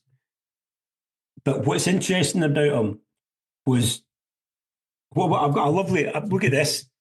Well, this is a podcast. Never complain, never explain. That's it. There's 4 of them about my house. Nobody's interested in you complaining, and don't be fucking explaining anything if you don't need to. And that was Hugh Wardrop. You wanted something doing, he agreed to do it, you come back for your work, and that wall was painted, that wall was demolished, that worktop was changed. So that's the first guy. The second person is Sharon. Sharon has got completely different skills from me. Totally different skills from me. Complete fluke, Bob. Sharon runs the whole business. Spreadsheets, forward sales, data, all that kind of stuff. Massive. Brian Williamson, an entrepreneur who told us to look completely differently. Forget day rate, look at running programs that have outcomes. And those are the types of people I had written down for. And David Glenn, our chairman, who's a really steadying hand because he's been senior in business, but he's got a great brain as well. Now, so those are the people I thought about when you spoke about leadership. I can look at Roy Keane saying something at 10 o'clock at night after a Champions League match, or a great performance by somebody who's been performing badly in a sports team, or hearing anyone do a really good presentation at a conference I might go to, and I'll think, I'll take something from that. But those would be the main ones. That's funny, actually, because that reminds me of a conversation a long while ago where a slightly apocryphal story, but at the military staff college, where we were having a discussion around leaders who you admired and who were your kind of big figures. And this one guy came up with Russell Crowe in Gladiator. and of course, this was not the army style military staff college answer to this. But actually, I can completely see that. I mean, you look at some of the lines that they obviously came up with when they wrote the screenplay for it. What you do in life echoes in eternity always struck with me as it's a really, really good line. And absolutely. I think that there are lots of truth in that. I think you do, I mean, I clearly look at, people in my own life who I would definitely sort of list out as role model behavior for me. But at the same time, to your point, there are lots of other momentary little things where you go, yeah, okay, absolutely, I can see that. And I actually, my analogy a lot when I talk to people about leadership generally is I say I have metaphorically 2 jars. Yeah. I have a jar of stuff I like and I have a jar of stuff I don't like. And hopefully you keep the one you like fuller than the one you don't like. But definitely there are things in both. And some of those things are things I've done. Some of the things are in the negative jar. Some of them are things that other people have done, either that I've worked for or that I've just observed when I've been in organizations. And I think it's really important to keep focused on that and keep on that kind of journey for sure. I think what's interesting, you talked about the military stuff there. I mentioned at the beginning of this talk that way back, I was doing, I suppose, what you would call after dinner speaking. Yeah. And it's a tough track doing after dinner speaking. I've got huge admiration for anyone that can do it. So I did it in a shared platform with some fairly well-known people. And fun enough, there was a little period where I could remember some military people doing after dinner speeches. I can't quite remember how I ended up in a couple of dinners where there was a lot of military folk there. I think we did some stuff with Rosyth or something like that. But way back then, there were a number of people who were, if you like, after dinner speakers, but they talked about their job as well. And there was always stuff you could take out of that. But I always admired people who could tell a story from their life and transfer it and make it resonate with. And that's what a lot of good, well-known sports people or business people do. A lot of lawyers did it really well. But fun enough, that reminds me of the one that you'll be aware of, and it comes up on the internet all the time. Well, I'm only really on LinkedIn. And it's the military guy who basically does this little sketch about making your bed in the morning. Yeah. And I don't even know who he is. It comes up probably every couple of months, and I always watch it all the way through. And if you think about that, and it's a very conservative with a small c thing to say, get the basics right. Get the basics right. I can remember I sometimes coach people, or mentor people, more mentor people. And I feel like saying to them sometimes they want to learn all this big stuff, and I would say, how about turning up in time or not cancelling at the last minute as you've done 3 times? Yeah. Bill McRaven is the make your bed guy. Admiral Bill McRaven, who is the commander of Special Operations Command in the US. So it's a massive Navy SEAL for years and years and years. And that's a really great story, because it is absolutely get the basics right. But also, you'll know this better than me. I remember it from the Scouts, right? So when when you got to be patrol leader in the Scouts, by the time you got to be patrol leader, you knew that flag was getting unfurled at 6:30 on a Friday night. You knew that everyone had to turn up in their kilt so you would get marks off. You knew you had to paint the patrol box by the next Friday or you get marks off. And you just did it. Now, there are disbenefits to that kind of command and control, but you will see that if you don't get the basics right in your realm, the one that you were in, it could have fatal consequences for people, for God's sake. And I think that those messages, I nearly said we need a little bit more of them. And it just means if this went out to like millions of people, you would create some kind of storm. Bob and Russell, the two most reactionary people who ever walked in the earth. And you're thinking, what? But do you know what I mean? That's the kind of stuff that, take sales that we teach. Right, take sales. There are certain parts of the sales process that I am not good at. I am not organized and systematic, Bob. I'm a creative, right? So this week, I consciously decided to face the wall and email about, 50 people about the keynote on Friday. I've done it this week. I have got 6 direct hits out of that, 3 of which might lead to work. Now, the people in my business will say to me very soon, Russell, why are you not doing more of that? Because it's pretty basic stuff, Bob. It's not difficult to face the wall for 2 hours, go through your emails, and actually choose to craft a nice email for somebody to say, how about half an hour in the Zoom? 70% of people don't get back to you. 10% of people say no. 20% at least get back to you. And 10% of those people will say, how about it? Now, you say that you're already nodding. I don't know if you know you're nodding, but you're already nodding. Yeah. No, and it's also one of the reasons I'm nodding is so often we kind of teach this stuff, but you don't drink your own Kool-Aid.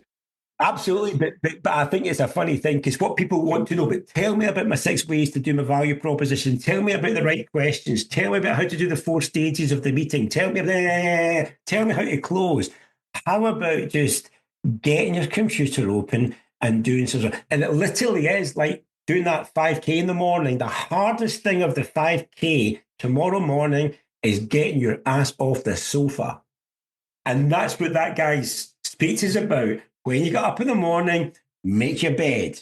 He's not saying put a white uniform on, get the skip cap on. He's just saying, and I find that we've moved away from that a lot, and it's it's a very fierce message, Bob. But consistency beats charisma all day long. We know, and I find the route that I've got to do in the next wee while for the rest of the year, in the next 2 years, as I'm going to talk about this more, is not to just sound like the old guy that wishes it was like, 1950 again. And it wouldn't be 1950 anyway, it might be 1990. And I think that's, back to Stoicism, back to Viktor Frankl's Man's Search for Meaning. Another one while I'm on a roll, I've got a post that's going to go out. There was a report recently by Centre for Social Justice called The Lost Boys. Boys and young men are in crisis. Bob, in crisis, the demographic, they're 3 times more likely to be murdered. They are 4 times more likely to die by suicide. They are 6 times more likely to be addicted, and they are 10 times more likely to be incarcerated than young girls. And nobody cares. Yeah, that's horrific, isn't it? When you look at it in those sort of statistical terms. And by the way, there's much more horrendous stats than that kicking about, and nobody cares. And if you look at when people put stuff out on LinkedIn and that stuff, nobody likes it. Nobody responds to it. And I'm starting to talk about it. And I think that takes you into, again, society is telling men to talk more and be more empathetic. But I don't know about you, but I know they don't want to. I know that it's the worst thing that you can do. They want purpose. They should read about Viktor Frankl. They should pick up their responsibilities, be more stoic, and find something that they're good at, and be the person that young men, boys, for 13 years are going about in a moped, and then they get a Ferrari given to them when they're 13 and a half, and they do not know how to drive it. And now nobody's prepared to tell them how to drive it. The manual's been destroyed. And not only that, the manual that's available has been created by somebody that doesn't like cars, can't drive a Ferrari, and doesn't even like the driver. Yeah. And what's amazing for me is that I see this and people see this and nobody's talking about it. But if half of your population is getting seriously pissed off, the other half should be worried about it. And that's another one coming down the track. And I am Marmite, Bob. I am someone who's always willing to say the unsayable, always have been. I've done less of that of late. And I don't think any of this is controversial, but it does take me back to the stoicism thing. I mentioned the Scouts. I mentioned football teams, youth clubs I was in. When did you join up, Bob? 18, so straight from school. So I'm not saying everyone should join the RAF, but there might be prescription sometime soon, you never know. But the discipline of things like Scouts and football teams, to be more prosaic about it in civilian life, you don't turn up for Tuesday and Thursday training, Bob. You don't get a game on a Saturday, unless you are, Paul Gascoigne and you've got huge amounts of talent. But if you're a run-of-the-mill player, Tuesday, Thursday's training nights, Saturday you get a strip. Yeah? Mm. And you learn that. You learn that from 13. I can still remember getting left out of football teams and crying my eyes out because I thought, you bastards. But it teaches you something. Am I just ranting here or am I meeting? No, you're completely right. I mean, I was interesting. I was in the Scouts, then I was in the CCF, the Air Cadets, and then obviously joined the Air Force. And I think, it suited me. I mean, I like that kind of disciplined, structured approach. I suppose I've been kind of institutionalized my entire life, having gone through boarding school, then into the Air Force, and then through that. But clearly, it doesn't suit other people. And I think you're right that the youngsters in the workplace, I mean, they're obviously facing a lot of challenges that we didn't have. I mean, social media being one of them, and kind of think of some of these things that are really pulling them in poor directions. And yeah, they need some of that. They need something that is going to help them, have a bit more focus, I think, generally. Just in case anyone does hear this last bit and thinks, who is that little ranter? I am not saying that everyone should join up or whatever, but I think what's interesting, I'm talking mainly about young men here because I don't know enough about young men. I've got two granddaughters and I've got a daughter, and that's why I'd be concerned. I'm concerned for my granddaughters because the way that men are looking at the world these days. Yeah. And it's very easy to find simple solutions, but for me, all of the ways that I found myself and found rigor and purpose in my life have kind of vanished. As a young man, I've kind of vanished. I've been changed. And that has been to the detriment of a lot of young men and boys. Self-evidently. Now, it's not as simple as that. I think that we did terrible things to young people during COVID by locking them away. And I think that things like social media and other stuff like that, this is a very, very complex pattern, and I'm not an expert in any of it, but what I think is interesting, and I've got a post I've been waiting to put out on LinkedIn for 3 months, Bob, but I've not had the courage to put it out, with those stats on it. Now, that's not my opinion, those stats I gave you about young men. It was a post by a columnist saying that young men should be screaming at us about this. And I basically said in the post, well, they're 3 times more likely to be murdered, they're 4 times more likely to die by suicide, they're 6 times more likely to be addicted. They are 10 times more likely to be in prison. How much screaming do you need?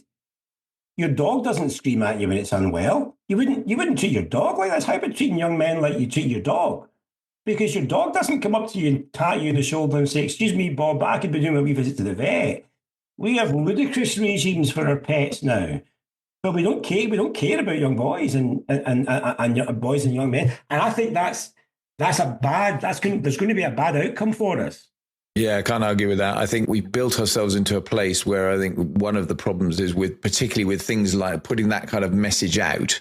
The trouble is half the time you'll get loads of people who just pile in on you with counter arguments, and it just becomes a really unpleasant kind of toxic environment. And that's why I've not put it out. Yeah. And it's really hard. I totally get that. I think, you just look at some of the stuff, geopolitics that's going on at the moment. I mean, I'm super cautious about what I will comment on when I see stuff, whether it's on X or whether it's on Facebook or LinkedIn or anything else, where, some of these things I feel very strongly about, but at the same time, I don't actually want to turn around and get into the conversation because people are just going to basically draw the wrong conclusions potentially. It influences whether people are going to then turn around and think they're even vaguely interested in doing any work with you, all this sort of stuff. And you go, oh, for goodness sake, we've got ourselves in a difficult place. I totally agree. I think that's I think that's one of the outcomes or one of the consequences of social media, which has got many, many benefits. But what we've done a generation ago, if you're a different political view from me, or on some of the social stuff that's kicking about just now. In fact, I used to do a lot of professional debating with JCI, and all the big issues just now, literally all of them, you would actually debate. And sometimes you would have to debate. Let's take there was an environmental debate, or there was a gender debate, or a debate about Ukraine, a debate about the Middle East, or a debate about Brexit. It would just come out of the hat what side you had to debate. So you might be a full-on Brexiteer, but your name might come out in a team that says, no, we should rejoin the EU. And you actually had to stand in front of a group with a team, convincing them of something that you are implacably opposed to. But it's a great exercise to do because it makes you steelman the other person's argument. It actually makes you, and we've kind of stopped doing that. And I think that you should be able to go down the pub. Of course, we don't go down the pub so much now, and have interesting discussions about all of these subjects. And we're kind of unable to do that. But you're absolutely right. Keeping that side out of the workplace has been the way that we've been doing that for a while. And again, there is no answer to this, Bob. It's just become, I think, I'm giving you more heat than light at the moment there. No, I think a related problem with that, though, particularly on social media, is I'm quite conscious, for example, just to give you one sort of snippet of it. So in America, I've got friends on both sides of the debate, the pro-Trump side and the anti-Trump side. And I'm acutely conscious that when I see posts from both those kind of people, that if I like or comment or anything else on it, it's not necessarily about me. It's also about I suddenly connect up both sets of my kind of contacts here in a way that then ends up with some really unseemly kind of argument because, they'll just pile in on each other. And you kind of go, for good, I just don't want to do that. I think the interesting thing about that for me, I mentioned earlier, I'm intensely interested in politics. So a lot of my leisure time is spent on various, not so much mainstream media, although I get the Times and the Guardian just to balance things out. But things like The Spectator, Unheard, Prospect, is it the New European, or there's various ones. So I get a broad spectrum of opinions about all these big issues. And honestly, if you take something like Ukraine, nobody knows what we're supposed to do here. Do you want to have a ceasefire on the existing lines? Do you have a ceasefire with a little bit more? Do you want to really go for it and have a big war? Do you want to bring Ukraine into NATO and risk a world war? And some folks say, no, we'll have to do exactly that because that's going to teach them. And you're thinking, all of these things any one of those things may happen. I don't think any of us should comment too much on that because we genuinely don't have a clue. No, I agree. I think, and that's the other thing that is a concern is everyone's an expert on everything, isn't it? Yeah, I think the challenge with all of these things, and again, I always say whenever this comes up in a training session and we talk about optimism, and I say, look, don't be miserable. We're the luckiest people that ever lived. And if somebody said, come on, wait a minute, you're having a laugh. Look at the world. I say, look. Just look at the last century. None of this is new. And the funny thing about how lucky we are, Bob, about democracy, representative democracy is straight out the wrapper. And we should protect it. I'll give you a Stoic story that might go out on Monday, or it might be a weekend Monday. I used to say to my kids, when Matthew and Hannah would come over with the grandkids and all that I was going to build an extension out the back and we can get 2 bedrooms and a bathroom up in the attic because this is before any of this. This is years ago. I was because one day you're all going to be living here and we're going to be living off the land out the back, with the hens and the pigs, and they would all laugh. And I've got a post going out, a Stoic post going out. Well, we'll find the courage to put it out to say because it just might happen. You never know. Yeah, for sure. I don't say that because I believe in this a dystopian future. Yeah, but the very fact that that you could survive if we did get taxed a little bit more, if we didn't have quite so much the money we have, if we didn't have the life that we have right now, well, that would be a Stoic. Have you got a big garden where you are, Bob? Yeah, we've got a reasonable sized garden, luckily. So we could do that. We could do the good life self-sufficiency bit. Yeah.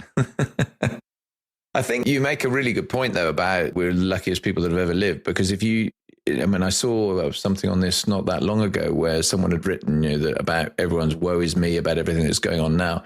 And actually, if you look back to when my father was born in 1913, he was quite a lot older than my mum.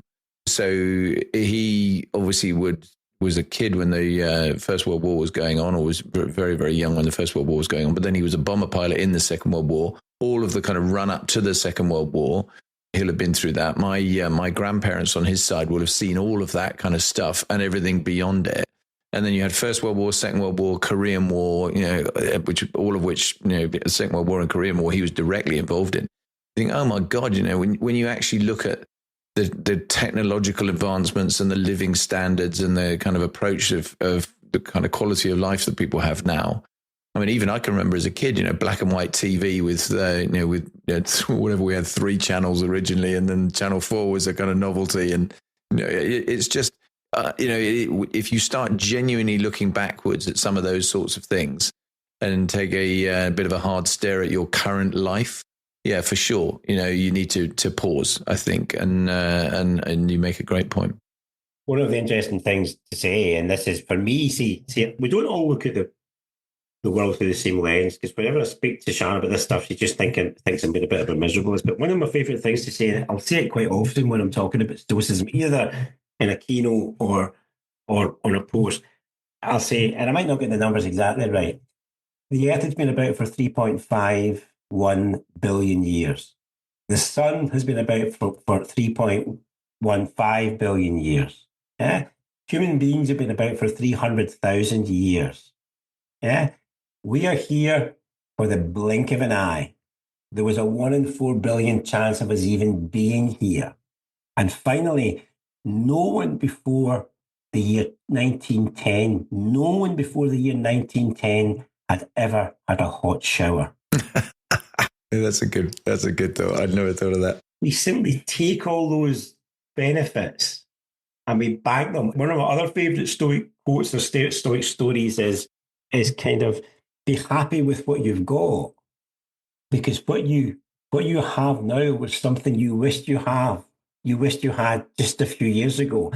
And back to that thing I said earlier on, the idea of balancing ambition with contentment.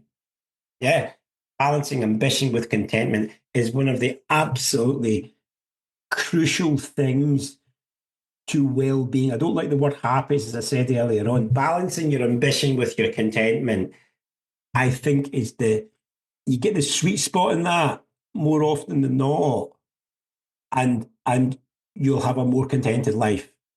And at the end, we're all going the same way anyway, Paul. Yep, we are definitely doing that. Russell, we could talk all day about some of this stuff, I'm sure.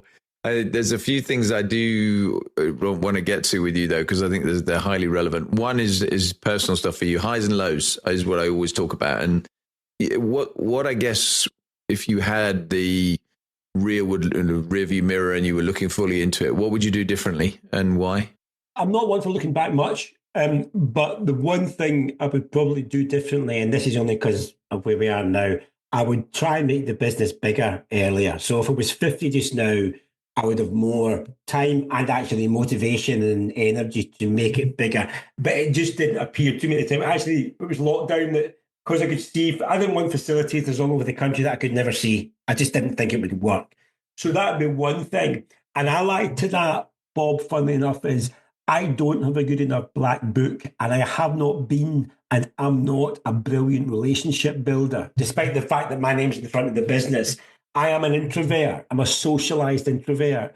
So my colleague Michael is brilliant at that stuff. So there's two things for you. I would have started trying to grow the business earlier. It might be bust just now, of course, if I tried that. And secondly, being a better, what you would call strategic networker earlier in my career, say 10, 15 years ago, is something that would have been beneficial. Yeah, the second one in particular, I think is really interesting, because I think we talk all the time about networking on the kind of training that I deliver with you, but also with some other people too. And I think it is one of those things that gets underplayed by an awful lot of people.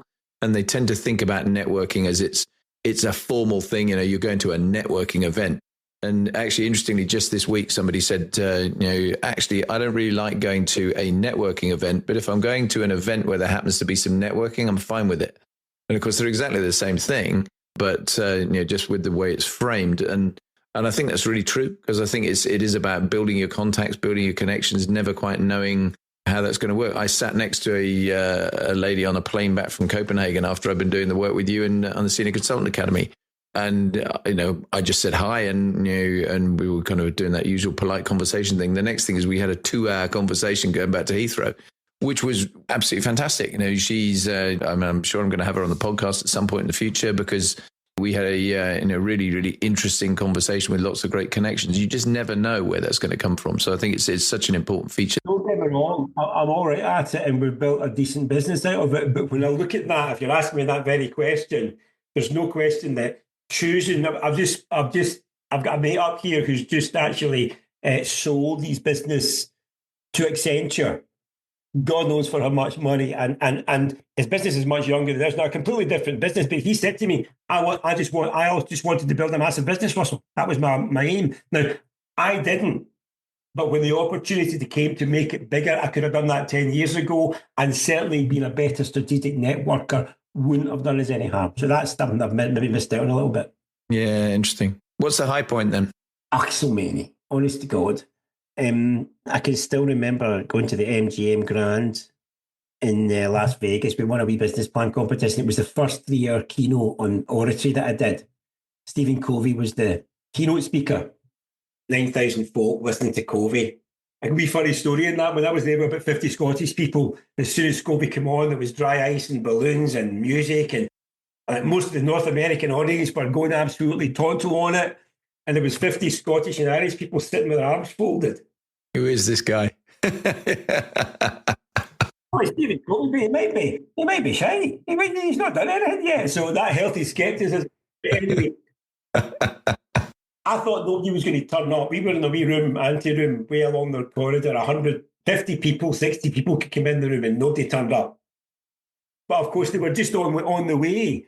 And in the end, it was like nearly 100 people from all corners of the world. And I did my 3 hours, and I can still remember that gig. And I've done gigs like that. Deloitte, I got into Grand Hotel Brighton, management consultant, 7 principles of relationship management. I must have done that gig 50 times just for Deloitte, half of them in the Grand Hotel Brighton. You would go to the Grand Hotel Brighton, stay overnight in a suite, just. So gigs. And my next best gig, Bob, was the one on Monday. So the one on Tuesday. Still love it. So that, but the other stuff, when the financial crash happened, we started teaching selling skills. And when COVID happened, we started going online. So the crises, coming through the crises and thinking our way through them, they give me a huge amount of pleasure. Sure, there's a bit of, we've done that, me and Shan have done that. But see, when COVID happened, we could have shut the doors, Bob. But we were never going to make these 12 people redundant. Not without giving it our best shot. And it would have been a really easy thing to do, to shut the doors, take all the money out of the bank, pay them off, and just be a single person consultant. And it's the bravest business decision we've ever made. But see the reward you get for that. Come on, you've been in loads of situations like that, completely different. But you make the hard decision, but it's the right decision. And sometimes you're mortified with defeat. Geez, oh. But sometimes you think to yourself, my word, it was the right thing to get into that armoured car today and go do that thing. It was the right thing, because you feel the ripples of it for months later. So those hard moments in business where you make a decision that's, I suppose, for want of a better word, brave, they are real highs. The highs that come from the lows, I suppose you would say, yeah? And what is the low? If you had to pick one. You know something? Again, the Stoic thing, what doesn't kill you makes you stronger. I think being let down by there've been a couple of employees that just let us down horribly, and you wonder why you've got employment lawyers in the world. You think, I can't believe that they did that. I get over those really quickly because they're just part of life. And actually, we made a big mistake last year on employment, but this wasn't somebody who was bad. This was just a bad fit. He was a great guy. He was a good guy, but it just didn't work. So the lows are always where you think there's an existential threat to your business and that everything's going to fall apart. But that's That's where you've got to be resilient. And that's where you got, and that's what I worry about for society. That how resilient are we? And you got to be anti-fragile. You've got to know that at one level, I will not just survive this. I will thrive in this environment, and I will bring the people. I will bring the people along. I'll bring the people along, even if it kills me. And I'm sorry to make it's a ridiculous metaphor to use for you, Bob. But do you understand what I mean by that? That No, I do totally. Yeah. And I think that loyalty thing for me, I mean, it's another word we've sort of touched around the edges of, but I mean, it's such an important feature of leadership. If you are loyal to your people, then they will repay it to you in spades. No question about it. and certainly, see when you're in it, see when you're right in it, and every fibre of your being wants to stay under that duvet. Every single fibre of your being. It's not when you're a kid, like you're a kid, when you're a really kid, you close your eyes and you think nobody can see you because you've eaten all the cookies or something like that. But when you're an adult, you still get it. You wake up at 3 or 4 in the morning and you think, see if I just stay here and not do the thing, it might be all right. But in the financial crash and in COVID, you simply do not have that option. You've got to do the thing. And these are real lows. I mean, we did COVID. We went from having the best quarter in 20 years in business and planning for the best year ever to zero in about 2 weeks. It was bonkers. Just, Yeah. I mean, I had exactly, so personally, all my training work evaporated exactly the same, of course. And luckily, of course, because I was a crisis management consultant, I got pulled into the UK government. So I remember you talking about that. Yeah. But we had 10 employees. Sharon and I had 10 employees. It was just to pay the bills on a month. Now, if Sharon runs the business great, there's always money in the bank, but we've been very conservative. But in that moment, well, the first thing I said in this podcast about leadership, if you cannot make a decision when the decision needs to be made, when there comes a time, you just need to go let somebody else do it. You need to go somebody. And funnily enough, there's one I've spoken to quite a few young professionals, and a lot of them seem not to want to have the senior positions because they don't want to have to make those decisions. And I've said to my own kids, actually, who are moving up the world, see, even if you're not at the top, you're still not avoiding making decisions. I mean, the thing about doing what I do is that when a big decision's been made, you can't really look behind you and go, Now, you can consult with David, you can consult with Sharon, you can consult with the wider business, as you mentioned earlier, but at some point, okay, we're making a decision about a new website just now, right? And there's 2 completely different proposals. But there's also 2 or 3 other ways we could do it that are not those 2. We can't leave the decision for too much longer. Bob. Yeah. The last time we made the decision on the website, it cost us a fucking fortune. And we did it completely wrong. No, again, nobody's fault. My decision. So those decisions come barreling towards you all the time. You just got to make them. Yeah, and a no regrets kind of view which you've clearly got is very helpful. I think sometimes you can harbour too much. What if only you should have done this, and it makes you more cautious the next time, and that's not a helpful way to look at it either. You need to be positive about this stuff. Yeah, and it's not. I mean, the world is a hugely uncertain place these days, but of course, it always has been. It always has been. It was ever thus. We're here for a blink of an eye, and then we're not. Yeah, and I mean, again, we're coming very close to the end now, but I mean, I think we've talked about an awful lot of different things here, but I'd be interested in your perspectives from a guy running a training company, look into the future with some of the stuff we've been talking about, and not so much the geopolitics, but the kind of future of corporate training, given the nature of corporates moving to more and more hybrids, incoming artificial intelligence, all that sort of stuff. Where do you see the big muscle moves going on here?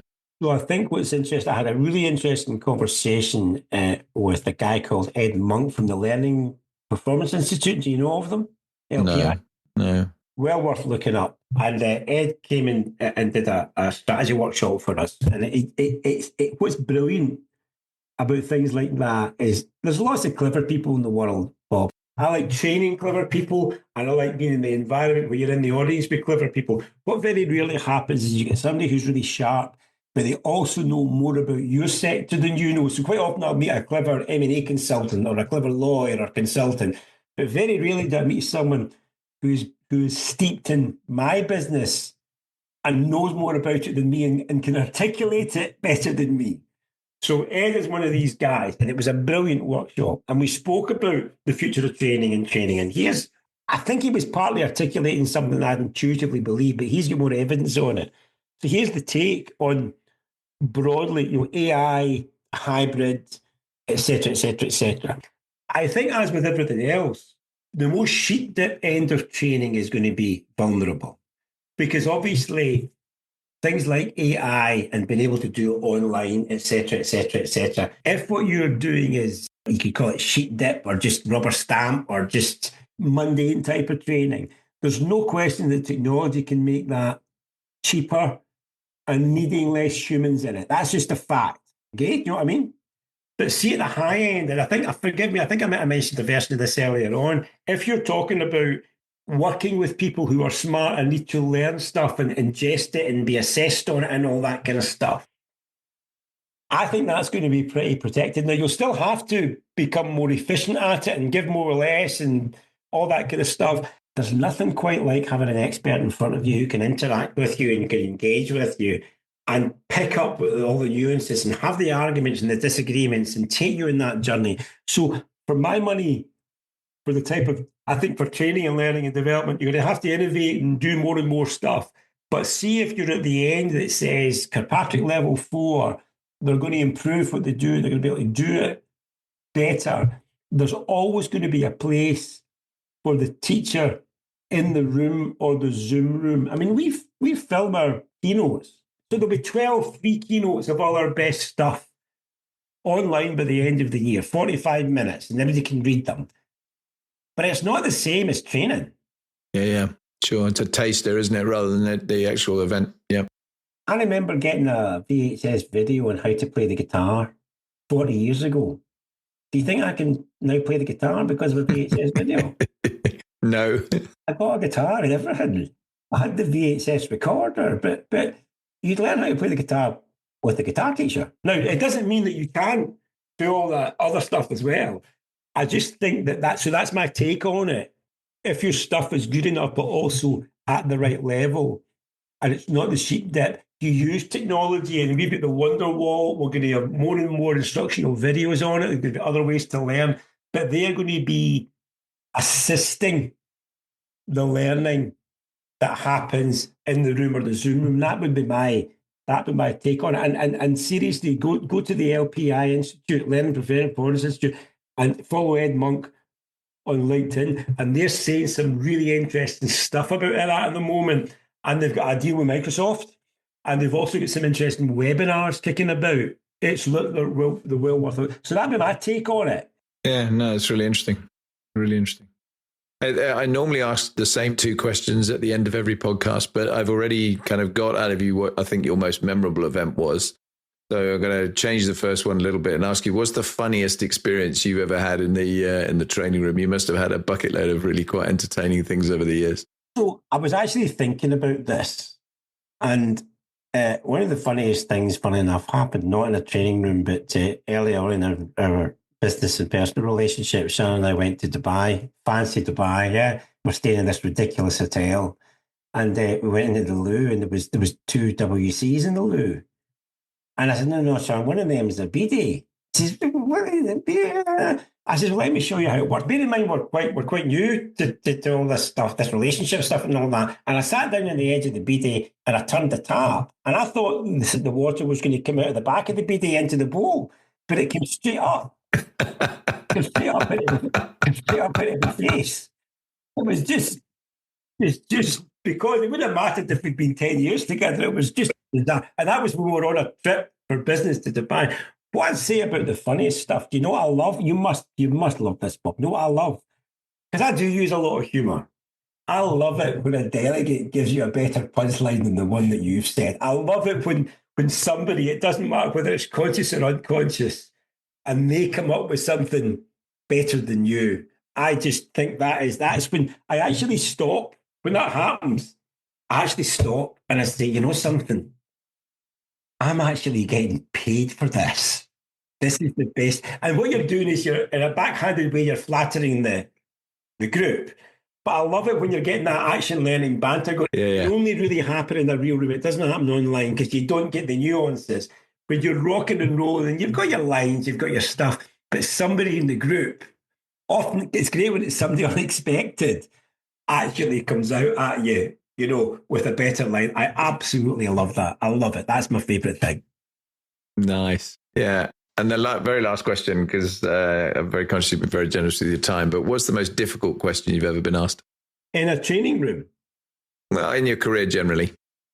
I remember when I was studying architecture, God, this is a story I might turn into a story now, I'm going to tell you it. I think I mentioned before that I was a very poor student in first and second year architecture school, art school. And the reason for that was I was lazy. And one of the other reasons for that was because I could talk my way out of stuff, unsurprisingly. And the other reason, I don't know if you noticed this in any environment you've been in, like if you go up to the RAF and when you've been in the Scouts or whatever, you're one of the big lads. But then you go to the RAF and you're thinking, shit, this is really like real life Top Gun. I'm nowhere. So when I went to university, I was head boy in my school and I was clever in my school. So I go into architecture school and they're all at least as clever as me. And most of them had worked in their dad's and their mum's architectural practice. So I was clever enough, but I had no idea how to draw. I didn't even know what pens to use. So I was, if you like, bottom of the pile for a long time in first and second year. And I was also lazy. I played too much snooker. Got the picture? I remember, with architecture, what you did with architecture is you did your drawings and then you put them up on the wall and 60 people watched you getting torn apart by the tutors, the crits. And I remember I hadn't done any work at all for this project. It was an architect's studio in a garden or something like that. And my drawings were awful. And I put them up. And the head tutor of the year at 5:30 at night, we've been in there all day, basically, in front of the whole year, asked me, Wardrop, do you really want to be an architect? And he was basically saying, you are wasting your time, mate. Now, I had a flip answer for him. Yeah, I really did. I think I said something like no, which made everybody laugh. But it wasn't clever, Bob. And you know what it made me do? It made me reevaluate whether I was prepared to put the work in to be an architect. Because I was wasting my time in first and second year. I failed 4 exams in second year architecture. And they did not. Do you know the reason they never chucked me out? Because they knew I was going to fail my resets anyway. And I worked my arse off over the summer and I got 100% for all 4 of those resets and won 2 national awards in third and fourth year architecture. You know why? Because I stopped messing about. And one of the catalysts for it was being asked that question by the head of the year, Professor Mockery. Yeah. And he was just so fed up. And I wasn't the only one, by the way. There were half a dozen lads or 10 lads who were just basically wasting their time. You'll have plenty of stories like that, I'm sure, from the RAF. That's brilliant. I love the fact his name's Professor Mockery. That's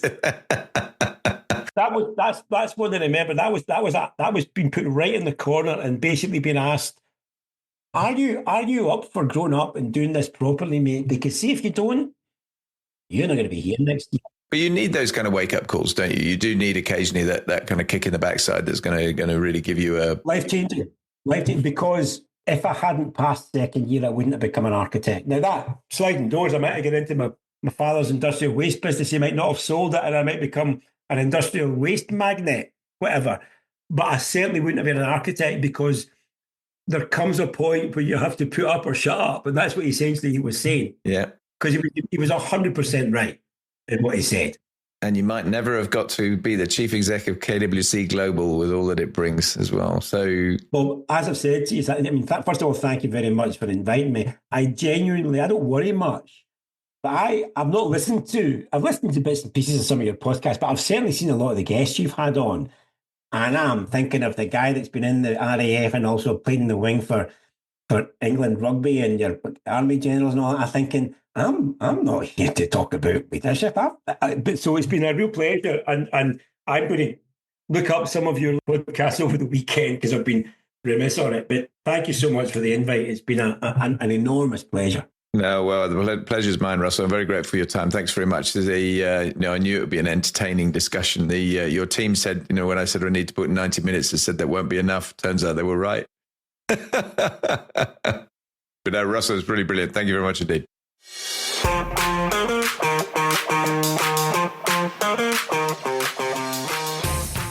I really hope you've enjoyed this fascinating conversation with Russell Wardrop. I think really great to get into the nuts and bolts of some of the real challenges that are out there at the minute. And if you found it interesting, please share it. Please make sure other people have the opportunity to listen to it. So share it widely on your own social networks, like it, highlight it, provide feedback, do all those kind of good things that will really help us. But at the same time, if you've also felt it genuinely valuable to you, then a bit of value for value is really much appreciated, please. And if you wouldn't mind financially supporting the podcast and you're able to do so, that would be enormously appreciated. You can do it in one of two ways. You can either just go to support the show via your podcast platform, and you'll find the link there, or you can go direct to our Patreon site, www.patreon.com/leading4life, and you'll be able to join as either a supporter, a champion, or a patron of the show. And for the price of a cup of coffee, or less than the price of a cup of coffee from any of the well-known high street brands, you'll be able to really make a big difference to us financially in terms of being able to keep this viable for the longer term, and that would be enormously appreciated. Either way, though, if you can't do that and you just fancy listening, then that's great too. And I'm always appreciative of everyone that listens to and spends the time listening to the content we produce. So thank you very much for that, and we'll see you again very soon. Bye now.